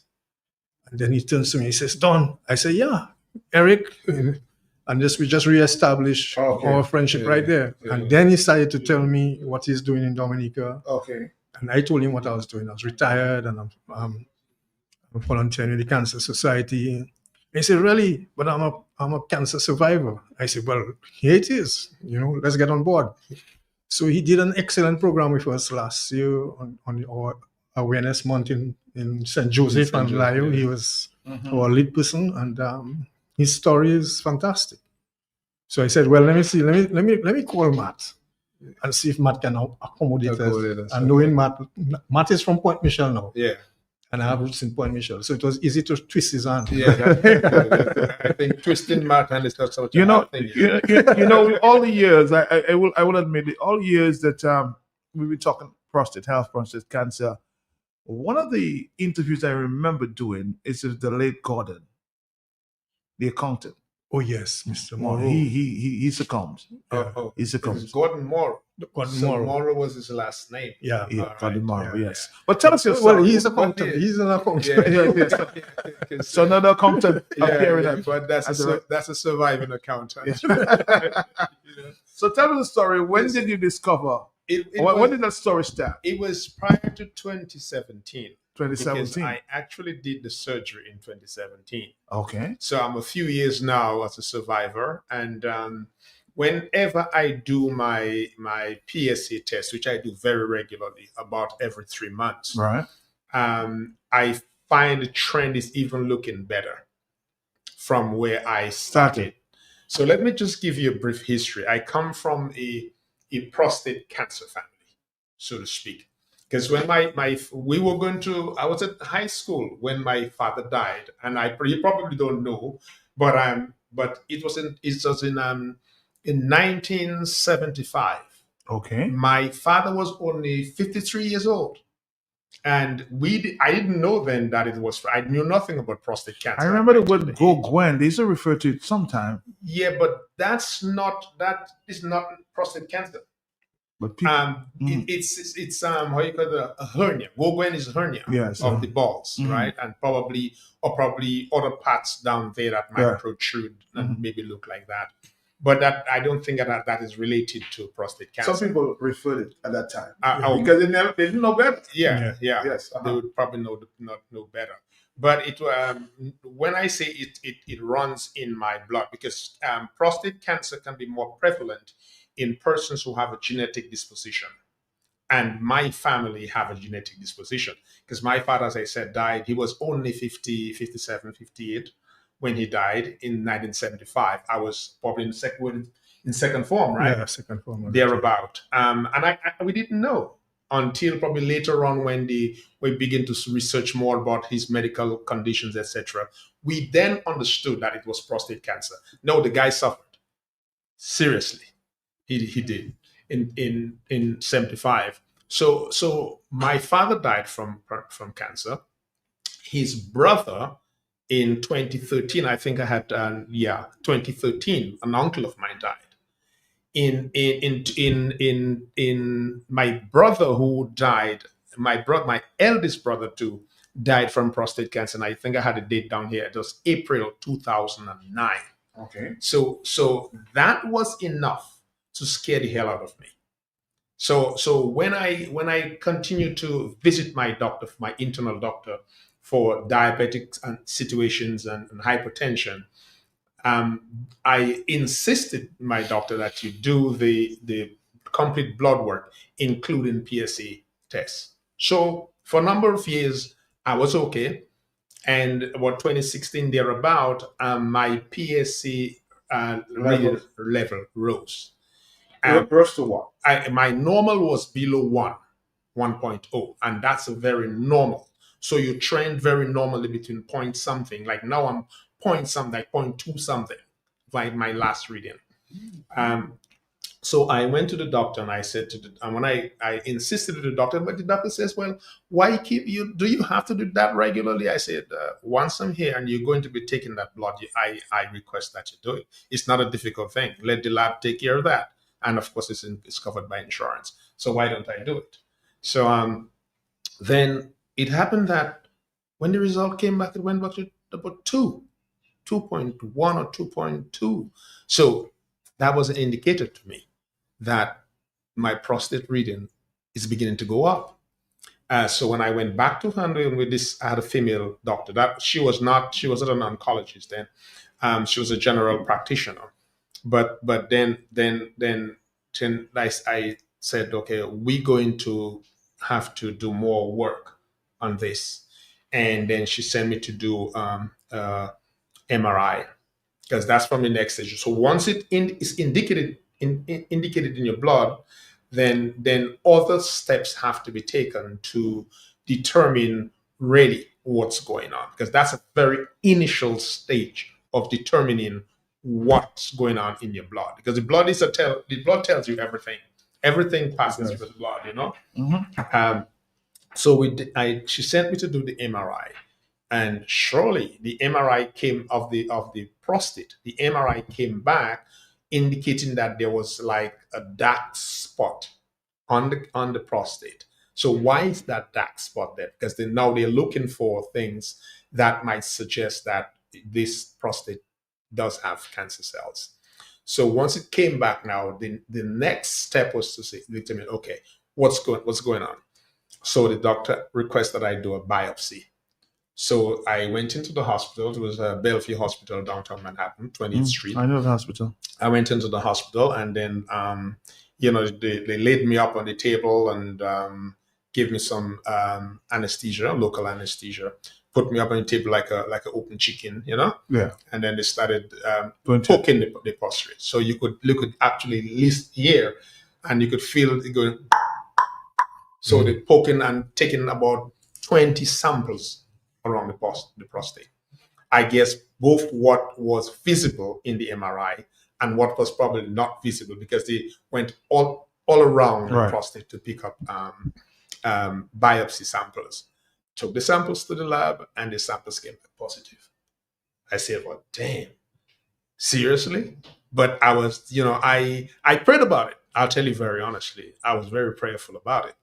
And I said, I'm going to do all that I can possibly do to ensure that I don't have to go down the death road, So now it was now discussing from there on, it was now discussing this treatment strategy. Now I'm in the very early stages of prostate cancer. And the biopsy, when the biopsy is done, there is some markers too that they look for in the biopsy, and it is called the Gleason score. It is actually a score given to the results to determine the aggressiveness of the cancer of the cancer. So, or we might call it the cancer. So I think my score was probably about a 6 point something. That suggests it wasn't very aggressive, because the score spans between 6 and a 10. And the closer you go to 10, your the aggressiveness. The aggressiveness is there, and the choices that of care that you have may be reduced. So I started going across New York and asking questions and going to different consultations. I went to about 4 different consultations. And you wanted a second opinion. I always wanted a second opinion, and I did not want it to do prostatectomy, which was the actual removal of the prostate, because that is the final thing that you do, because it in itself has its own complications when you remove the prostate. So I wanted to have done something that would leave me with a functioning prostate. Maybe not as 100% functional as it was before, because once you get into that thing and you start knock it about and do things, surgical stuff, that little boy is not as functional as well as before. Right. So I went to 4 different, can you imagine, 4 different opinions that I got. There was a doctor in Manhattan that I went to, Dr. Letterman. And when I went to his office, you see, you're nicely decorated over here with all these bright colors. Right. And things. This guy's office was decorated like it's a kindergarten place that he had. So I researched the doctor. And guess what? That doctor also treated a Dominican person. That was one of the Douglas sisters, Keith Douglas, who actually died of breast cancer. Okay. So I began to research the doctor and to find that the doctor himself was being reprimanded by the federal government at some point in time, because the guy was giving people wrong treatment. So I called. Actually, how did I get to know? Because I have another friend, another Douglas guy, Monty Douglas, who lives in Connecticut. I called Monty and I said, Monty, boy, do you know what? He says, what is this cletus? What it is? I said, boy, I came from a doctor, and then I was diagnosed with prostate cancer, and I ended up in a doctor's office, oncologist's office in Manhattan, and the guy's name is Dr. Letterman. He said, boy, Cletus, stay away from this guy, me boy. That is how I got to know that this guy himself was he called him a quack doctor. That's why I got to know it. And then I called another friend of mine, and she told me, but guess what, Cletus? My husband is a cancer survivor, and my husband did a procedure that his man is still functional today. Well, that was my best story. Best part. He's functional. That is what I'm looking for in the whole formula, right? So I spoke with him on the phone, and he suggested CyberKnife. It's a radiation, but it's a radiation that is delivered by a robotic arm. Okay. Right. So they put you in a body cast, and so the whole setup process before the surgery was 95% of the work, because the radiation itself, 5 shot sessions, was much easier and quicker than the real setup. So I went down to NYU, downtown Manhattan, and there's a Dr. Blacksburn, and this guy was one of the best doctors, man. This guy was like, one of the best cricketers you can think of. Well, put him in that category of one of the best doctors. I was really lucky and blessed, I'm telling you. And I went in there and they did all these setups and that sort of thing. And I had 5 days of radiation done. And not to label too much on the scientific part of it, but I wish that we would have that kind of delivery in Dominica. Because this robotic thing is like, if you breathe, even when you breathe, your internal organs, including your prostate, will move very slightly. And imagine you're lying down still for an hour. You're gonna want to twitch your body one way or the other, that sort of thing. But no matter how you twitch, no matter how you move, that robotic arm is delivering that sharp radiation right onto the prostate, right there for you. So it avoids the peripheral damage of surrounding tissues to the prostate. And because that is what that really is a more dangerous part of the care. And I got it, and I had a fantastic insurance back then because I worked part-time with the bus company in New York too. Okay.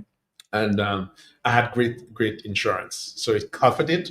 So here I am today, and that's how many years ago you said that was 2017. I did the surgery. So almost like 8 years ago. Yeah. 8 years ago. Yeah, but the moral of my story is to tell your listeners, local and overseas, that listen, prostate cancer is not a death sentence, but you are the one who must determine that it's not a death sentence. And the only way that it will not become a death sentence to you is by one, early intervention, early detection. Early detection means that you have to involve your doctor. You don't have, and you never feel sick, This thing never gets you sick until it's ready to kill you.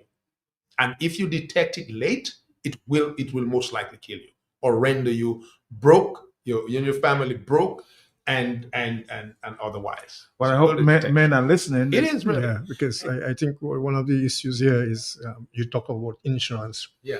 Cancer treatment is not cheap. Hence, the reason why we have so many fundraising issues, not issues, but fundraising campaigns to, because there are a lot of people are requesting assistance for either treatment or chemo or diagnosis when they get for medication, and that does not come cheap.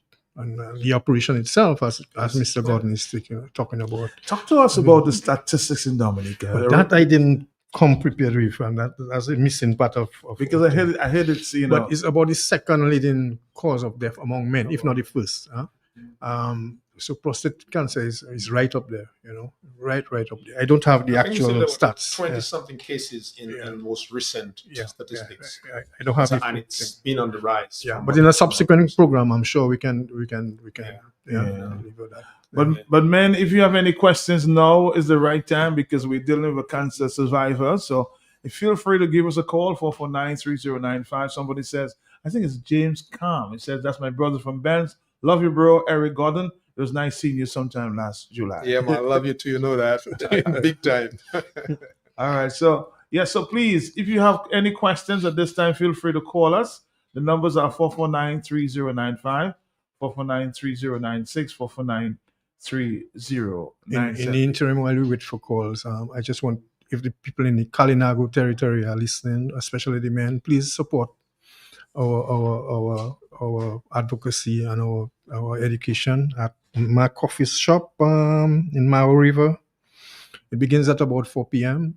Brother Davis Lita and some other support group will be there to disseminate information on prostate health. Not necessarily prostate cancer. As Gordon said, that's the last end of it. The issue is that we want you to check your prostate health as early as possible. What is the best form of detector? Because a lot of men say, I don't want to go to I remember my father in his time said, more probably PS doctor Let me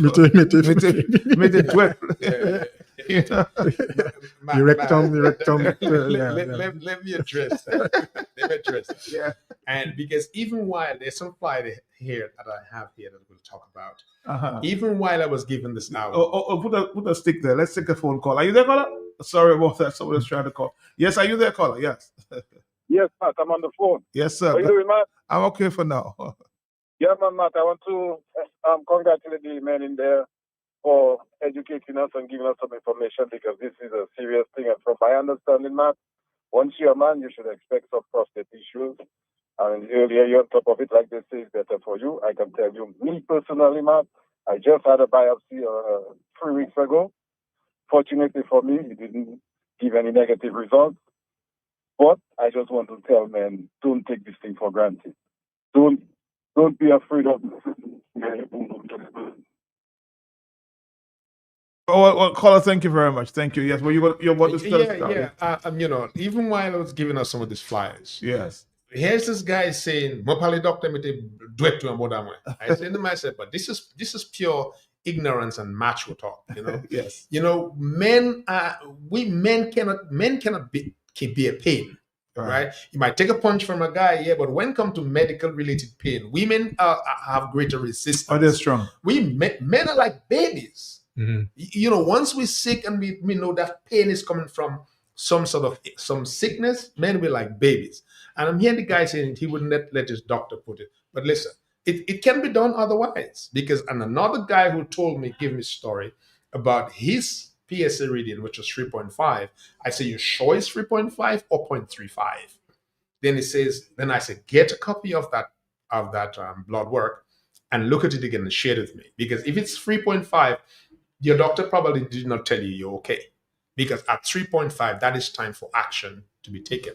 He's not going to let you go to a high PSA reading, because it can go up to, pretty high numbers, even 20, from what I understood. But what is normal for you? Normal is the range below 1. Below 1. Yeah. Below 1 is your normal range. If you go above that, you want to be more involved in doing your blood work. And you know, if you but can it be a 3 and go back down to 1? Of course it can go fluctuate. Back down. Yes, if you get rid of it, because one brother was saying the last time we had this presentation in St. Joseph, he was saying that he took care of his own through some herbal stuff. Yeah. Right. So if he did, obviously his PSC will have gone down. Right, it would have gone down. Okay. But if you have a fear that, or a concern that you don't want a doctor to put his finger up the vein, because let me tell you something. Every time the doctor put his finger up my vein, he tell me, relax, Mr. Gordon, relax. This shit is uncomfortable. Right. But then it's necessary, because then, that will test the size of the prostate and then anything else. Texture. And texture of the prostate. But if you have a fear or a concern that you don't want the doctor to put his hand up behind because you're just too macho and you do not want that to happen to you, then you can get a blood work done. Yes. So prostate cancer education is really a key. People must be educated, because without the education that gives you the options, because when you are early detected, you got options. If you don't get an education early enough, your options are reduced to something that you might not like. The kind of treatment that is offered is absolutely reduced. And then the cost. And the cost. Because you can be detected with a higher PSA and do a wait and see. And you could try all your herbal medication and that sort of thing. One could do. Hello, on telephone, yes? Hey, good afternoon, Matt. Good afternoon, Don Corriette, and the other guy in the house with you. Yes. Yeah, he just mentioned something here that I really wanted to interject. This finger off your behind thing, guys who have that notion that they don't want a finger in their behind, besides there are other ways. There are other ways, and one of the ways I never fit a finger in my behind, I've done it, but there's another way that you can go to places like Medicus, where there is a device that actually goes and scans the prostate digitally. So that's another way, another method. You don't want the finger, you'll have to take a device. So that device is just like a little probe, and it's just a little curl in the head. And when they put it up and curl it, it kind of twists it left, right, and center to just take a scan of the prostate. So they get all the readings from that. So that's another option. I've done it about 3 or 4 times. I did it maybe about 2-3 months ago. So I just wanted to send that option in. So Mervin, you are a medical guy, herbal guy too. Why are men so afraid of this finger up there They asked if you were. That's just total ignorance, arrogance. That's stupid, that's uneducated people. Because my point is, you're going on, just like the guy said, you're going on face that level of pain and agony and not take the caution and the precaution that you're supposed to take to fix yourself and tell yourself you're not. And let me give you a scenario. When Ross University was there, I had done that with Ross University about 2 or 3 times. They used to have these free health checks. And there were a couple of guys waiting. And one guy actually asking another one, how was it now? So guy telling him how it was. And then another guy come, how was it now? So he said, they put the finger up the behind. One guy just turned and just go out of the clinic, Because when he realizes that was going to happen. And when I went now, the nice thing about it, now if you don't want a man to push his finger up your behind, a woman that actually puts her finger up my behind. But at the end of the day, there was this more senior professor. And you know what he did that I've never seen before in all the prostate checks that I have done? He actually took my testicles and he separated with his hand. And he filled his way from the bottom to the top. He did it on both of them. And then he took the penis itself and he just it was flaccid, so he kind of holding it and he combing his hand down and asking why is he doing that, because I've never done that before. He said he's looking for nodes and lumps and stuff within the testicles and the urethra or in the penis, in the cells of the penis. And I've never gotten a check like that before. Even now, before the guy at Ross University, I've never seen any other doctor do that. So, I mean, these are the procedures that we have to go through if we want to maintain our health and keep this thing at bay. When you hear in the statistics of how many men that been killing, I mean, you don't want to be part of that statistics. Have a good day. Have a good day. Thank you very much for your story. I think that somebody's on the telephone there that wants to share this story as well. Somebody says, I want to talk to my teacher. Hello, are you there, caller? Teacher Eric Gordon. Teacher Eric Gordon. Yes, sir. Yeah, are you there? Yes? Uh-huh. Good afternoon. Welcome to the program. Your student, James Simon. Yes. Who is it again, the name? This is your student, James Simon. James Simon. Yes. Welcome, my brother. Everything is good with it? The prostate is good? All black, handsome. Yeah. You know it is. You know it is. Yeah, that was my teacher. Okay, all right. Yes. You want to just connect to your teacher? Yes. No, it's just not connecting. It is that sad that men are afraid of the doctors. Mm-hmm. Wow. I went to the doctor like 6 months ago, and she said to me, "Brian, you have one problem. Your sodium is a little too low. Okay. But leave it where that. Leave it where that." Okay. Teacher.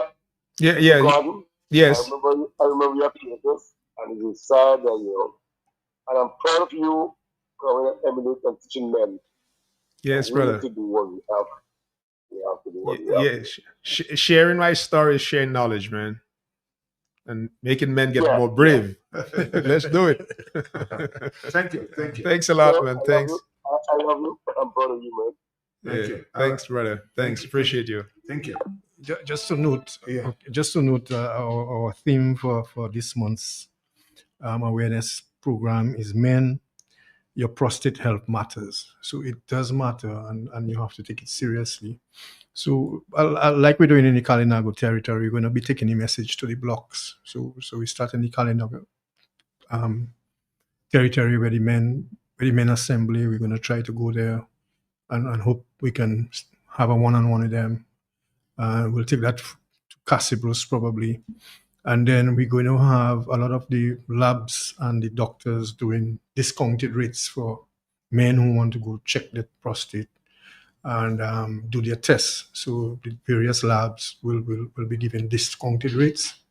And that's a regular annual thing that we do. And we just want to thank the medical fraternity for coming on board, and the labs for coming on board in that regard. Let's see if we can get a voice note here. Good afternoon, Matt. I'm listening all the way from Guadeloupe. Please don't share the name, but this is the monthly cost of prostate cancer medication in Guadeloupe. And that is just only one. I didn't have the time to edit the name. Yes. Let's look at you sharing the cost. Oh yeah, the cost. yes, It's the a cost. tremendous cost, you know. And so our fundraising drives continues. In fact, I'm happy she mentioned that. She was basically sharing the number too. I won't share the name. Yeah. €2,332. Wow. Yeah. Down just a month. A month. Oh my God. It's expensive. It's very expensive. Huh? Very, very expensive. We're happy you could share that information with us. Yeah, From thank you, ma'am. Thank you. On the telephone, yes, let's take another phone call. Are you there? Yes. Yes, definitely again. I wanted to ask the brother a question in terms of, I listened earlier when he said he had to go through all these different tests and doctors and all that. Even after that was done, was there any kind of any mention of in terms of nutrients for after your procedure was done? Oh, absolutely. Yeah, because what I want to just continue. What I find, a lot of us are also nutrient deficient, and then you have the prostate which would need things like zinc and magnesium and all these other trace minerals, and I think that is another big problem. We might be eating one way, and also our diet, we don't get the nutrition that we need to support this system, our system. So what I'm asking that is because you did it in the big city and you did it with professionals, if they would give you that advice in terms of supplementation and also nutrition, because supplements are like vitamins, but you have nutrition that organs need to function properly, and I just wanted to get that aspect of it. I'm all ears. Yeah. Well, in answering the question, supplements were not one of the recommendations, but what was strongly recommended is lifestyle changes. And among the lifestyle changes that were recommended were the use of meat, red meat. So I sought after alternative protein types, like more vegetables, more legumes, etc. I eat a lot of red beans and a lot of lentils. My wife is like, okay, you bring in another bag again. It's like and things like milk, alcohol, and that sort of. So it's a lifestyle change, and not only will it, because there's certain foods that may prompt your cancer cells in your body to proliferate. That means to grow better. It's like certain types of fertilizer you give to plants. Certain fertilizers are formulated differently for vegetables or root crops or long-term crops, etc., etc. So lifestyle changes and exercise. So diet and exercise were the main recommendations to take care of prostate.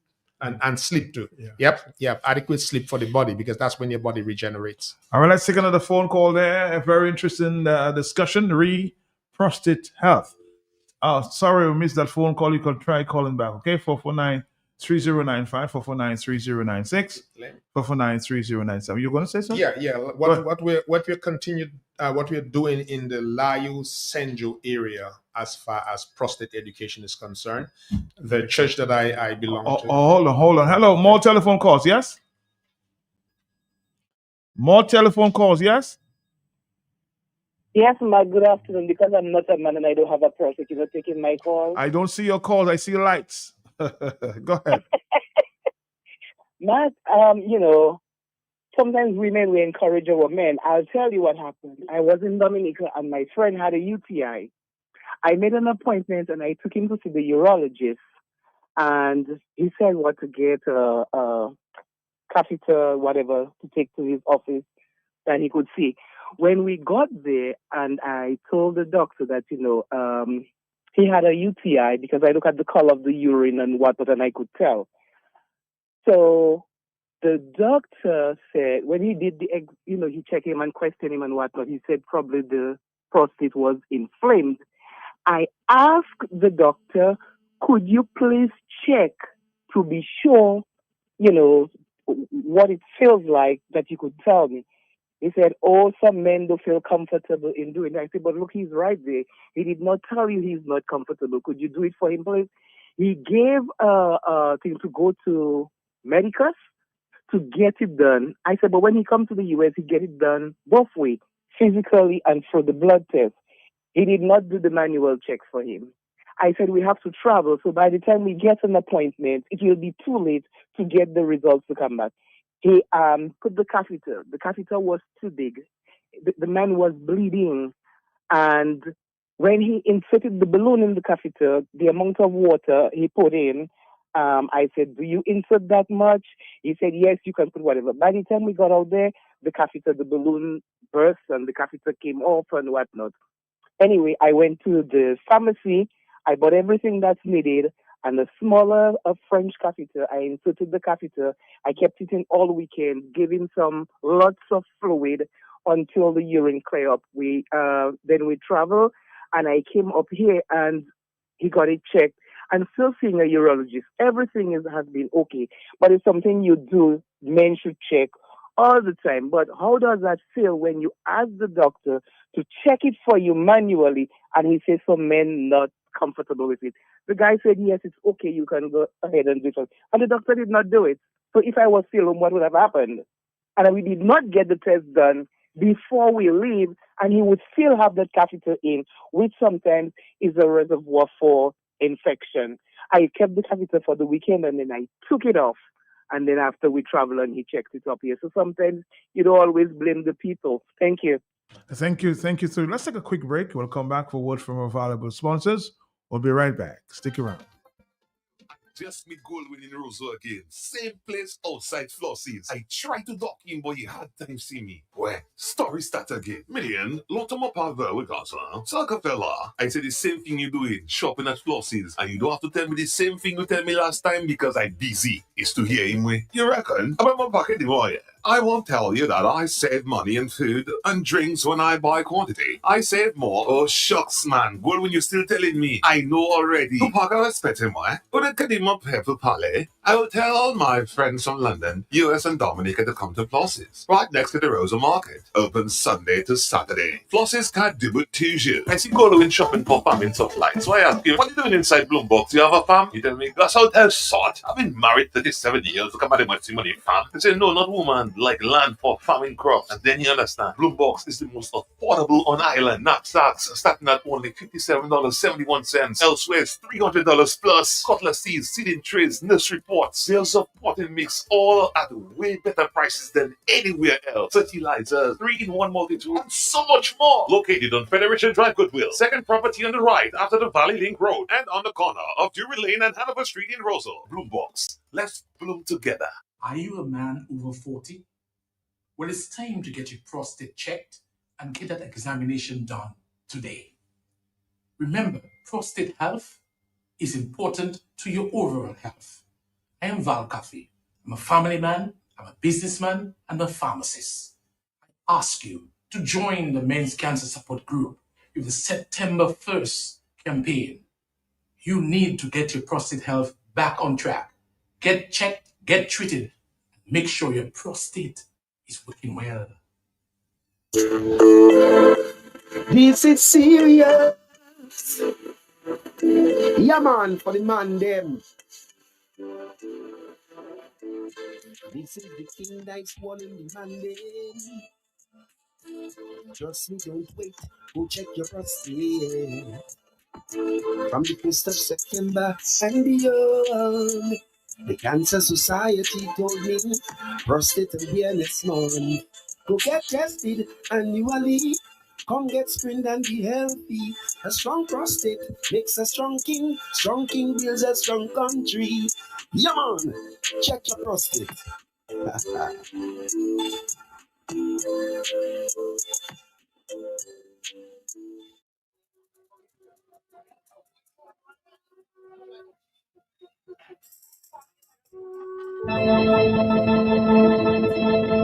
Oh boy. All right, so we're gonna wrap it up at about 3:15, Dominica. So if you have to call, you better call now. And of course, I'll come back to you in a minute. Hello, yes. Call, are you there? Overseas call, are you there? Caller, no, nobody's here. But you're gonna make a point. Yeah, we're saying for the Layu Senjo area, I don't think we should complain about prostate education down there because we're doing everything is being done. For example, the LIU CUM is having a panel discussion on Wednesday night, Wednesday of next week at 7 p.m. And our panelists will be Dr. Irvin Pascal and family nurse practitioner Priscilla Prevo will be down there. So all residents of that area, they are invited, and the ladies are particularly invited to join us at LIU CUM. It's part of our Family Month program where we have a variety of activities. So come on down and join us for that night. We'll also have some refreshment, some light refreshment available for persons who get thirsty and hungry. And let me just say one final thing before we end here. How should women, or must women, get involved in prostate education? Absolutely, because once we have the wives or the girlfriends involved by encouraging the significant other to go have the test done, go do the blood work, go do the rectal examination. Come on, go do it, because if you come down with prostate cancer, that's it. The bank account is done, because the amount of money it's going to take care of it, and that sort of thing. So encourage your husbands, encourage your boyfriend, encourage your uncles, your brothers. Come on, ladies, you have the energy, you have the force, you have the everything that you need to get your husbands and your significant others to do the prostate examination, or at least the education to start with. All right, man. Thanks. Hello on the telephone. Yes, we're gonna wrap it up in a minute. Hello. Yes. Yes. Good afternoon. Good afternoon to you. Just listening to your program, it's so interesting. I just wanted to share my story and to encourage men to really check out themselves. 2 years ago, I was diagnosed with stage 2 cancer, and I went through the trials, the ultrasounds, checking out my prostate. Then eventually I had to do the biopsy and to confirm that I had stage 2 cancer. And basically I found that out because I usually do my...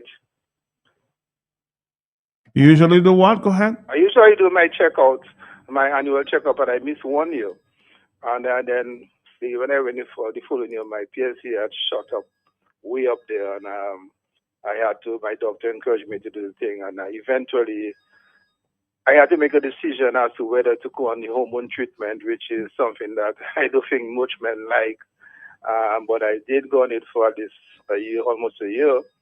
But then my doctor eventually told me, listen, man, you had to make a decision, because hormone treatment might last about 4 or 5 years, and that really turns into what we call a woman.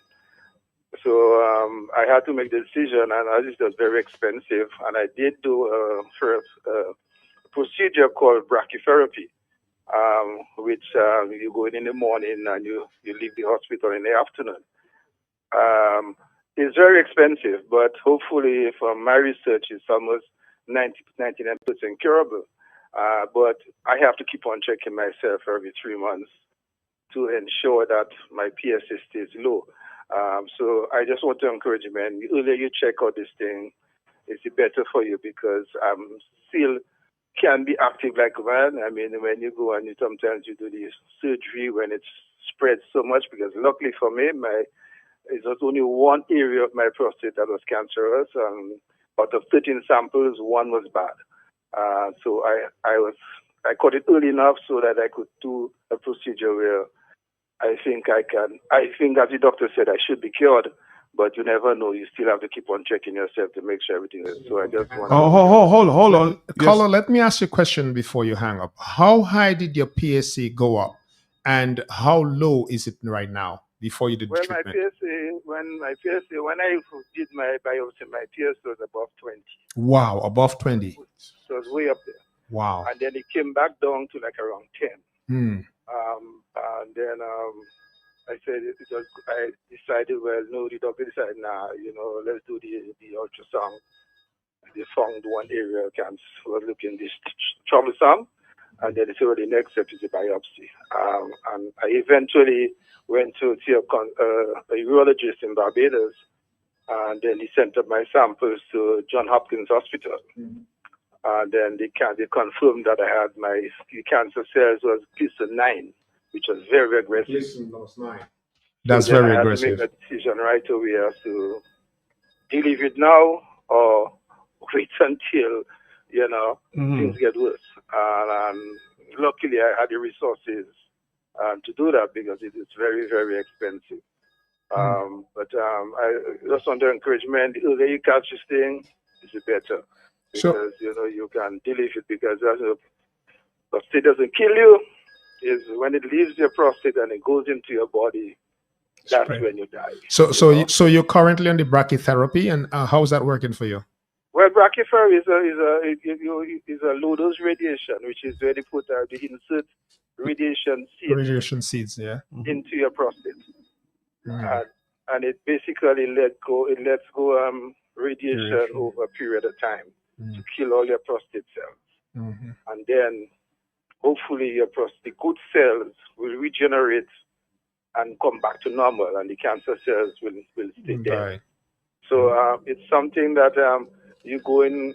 I went in at 6 o'clock in the morning, and I left at around 3 o'clock. Go home. There was no cut. There was no surgery.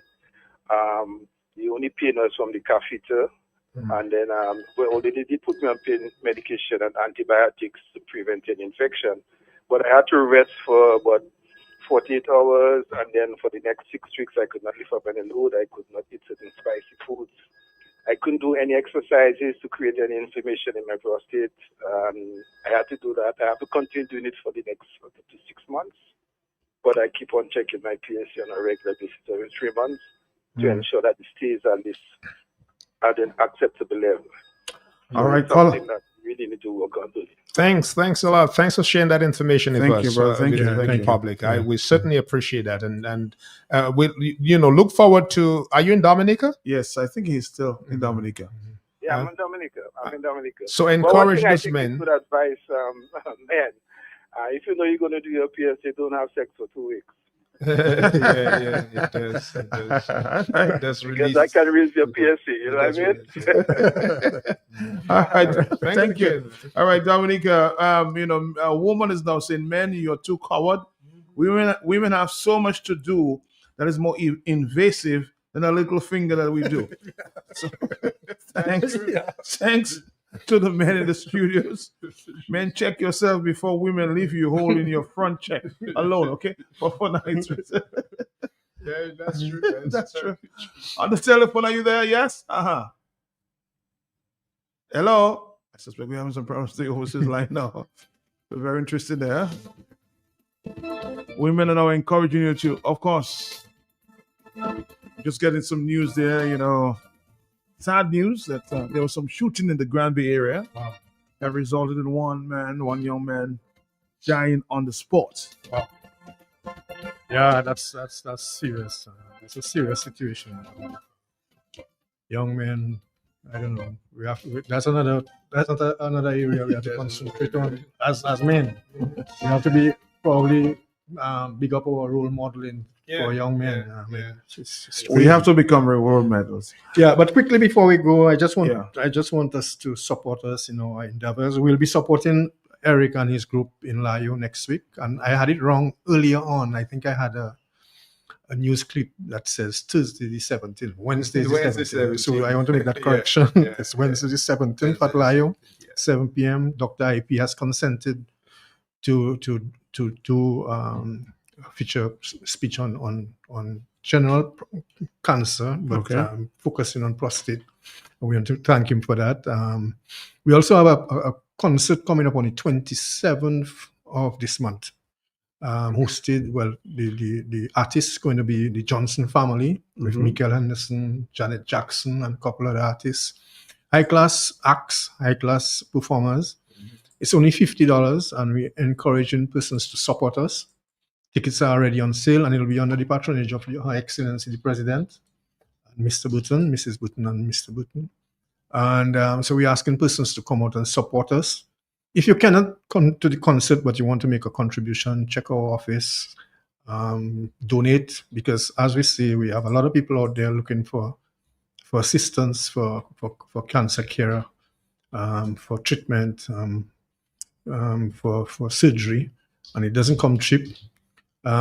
Secondly, we are preparing as soon as our month of activity is over. We're preparing for. In fact, I brought some sample shirts, Matt. I don't know if you can see it on Facebook. Yeah, you see the camera. So That's it. Yes. Okay. So we already have our shirts for the Walk for Cancer Care come 4th of October 2025. Our route this time is going to be from La Pointe, Point Michel, my village. For those of us who don't know, I went to primary school in La Pointe, St. Luke's School, God. That's your alma mater, huh? Yes, man. So we're going to be walking from Point Michel to Lindo Park this time. Last year we had it from Mams or Kinfield to the stadium. What day is that? It's the 4th of October. That is a Saturday, I think. Okay. Yeah, and from 4 p.m. So we're asking everybody to join us in the walk. We'll have some sponsor sheets, some donation sheets. We ask you to contribute, give generously. The more you give, the more you get. And don't be afraid to take out the wallets and spill it out. So thank you, Matt. I just want to thank a lot of people before we leave. You personally for at short notice taking us on into the studio. I want to thank Gordon for telling his story yet again. You have to be brave to tell such stories. I mean, some people shy away from coming to see. Some people don't want you to know they have cancer. They don't want you to know they're sick. And Gordon has willingly done that for the past year and a half since we contacted each other. Richie Farrell, I want to thank him for the advert, and also Franklin Moses, and Q95, Mr. G, for allowing us some free time. We appreciate that. We want to also thank 10-time King Dice for his jingle. Also Barbara Richards, Richie Farrell himself, Reggie Fagan, who is based in Florida from St. Joe, Val Coffey, veteran. And we want to thank him also. We want to thank the High Excellency, the President, and Mr. Burton for consenting to grace us with their presence at our concert, and alias Française for giving us the facility at no cost.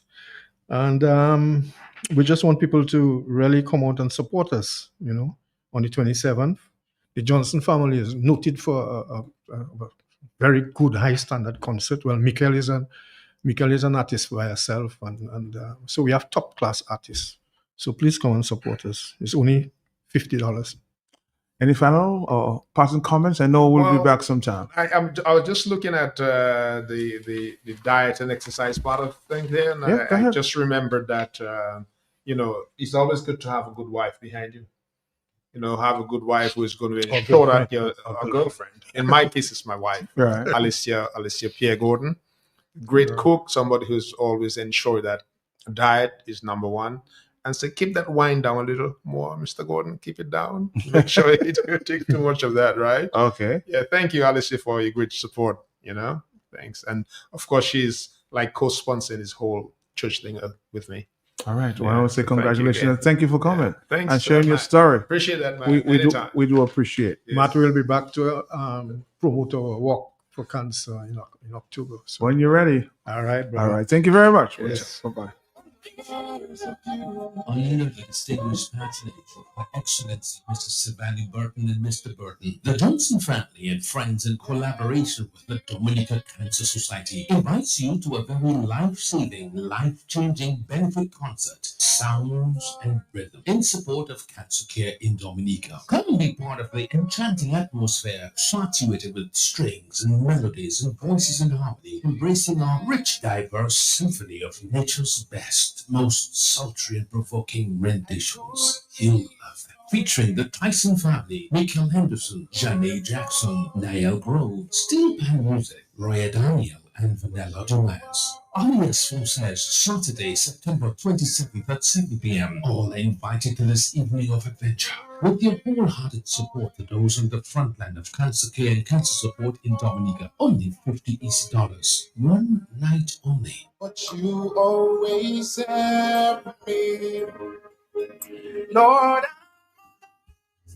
oh, because of you. Under the distinguished patronage of Her Excellency Mrs. Savannah Burton and Mr. Burton, the Johnson family and friends, in collaboration with the Dominica Cancer Society, invites you to a very life-saving, life-changing benefit concert, Sounds and Rhythm, in support of cancer care in Dominica. Come and be part of the enchanting atmosphere, saturated with strings and melodies and voices in harmony, embracing our rich, diverse symphony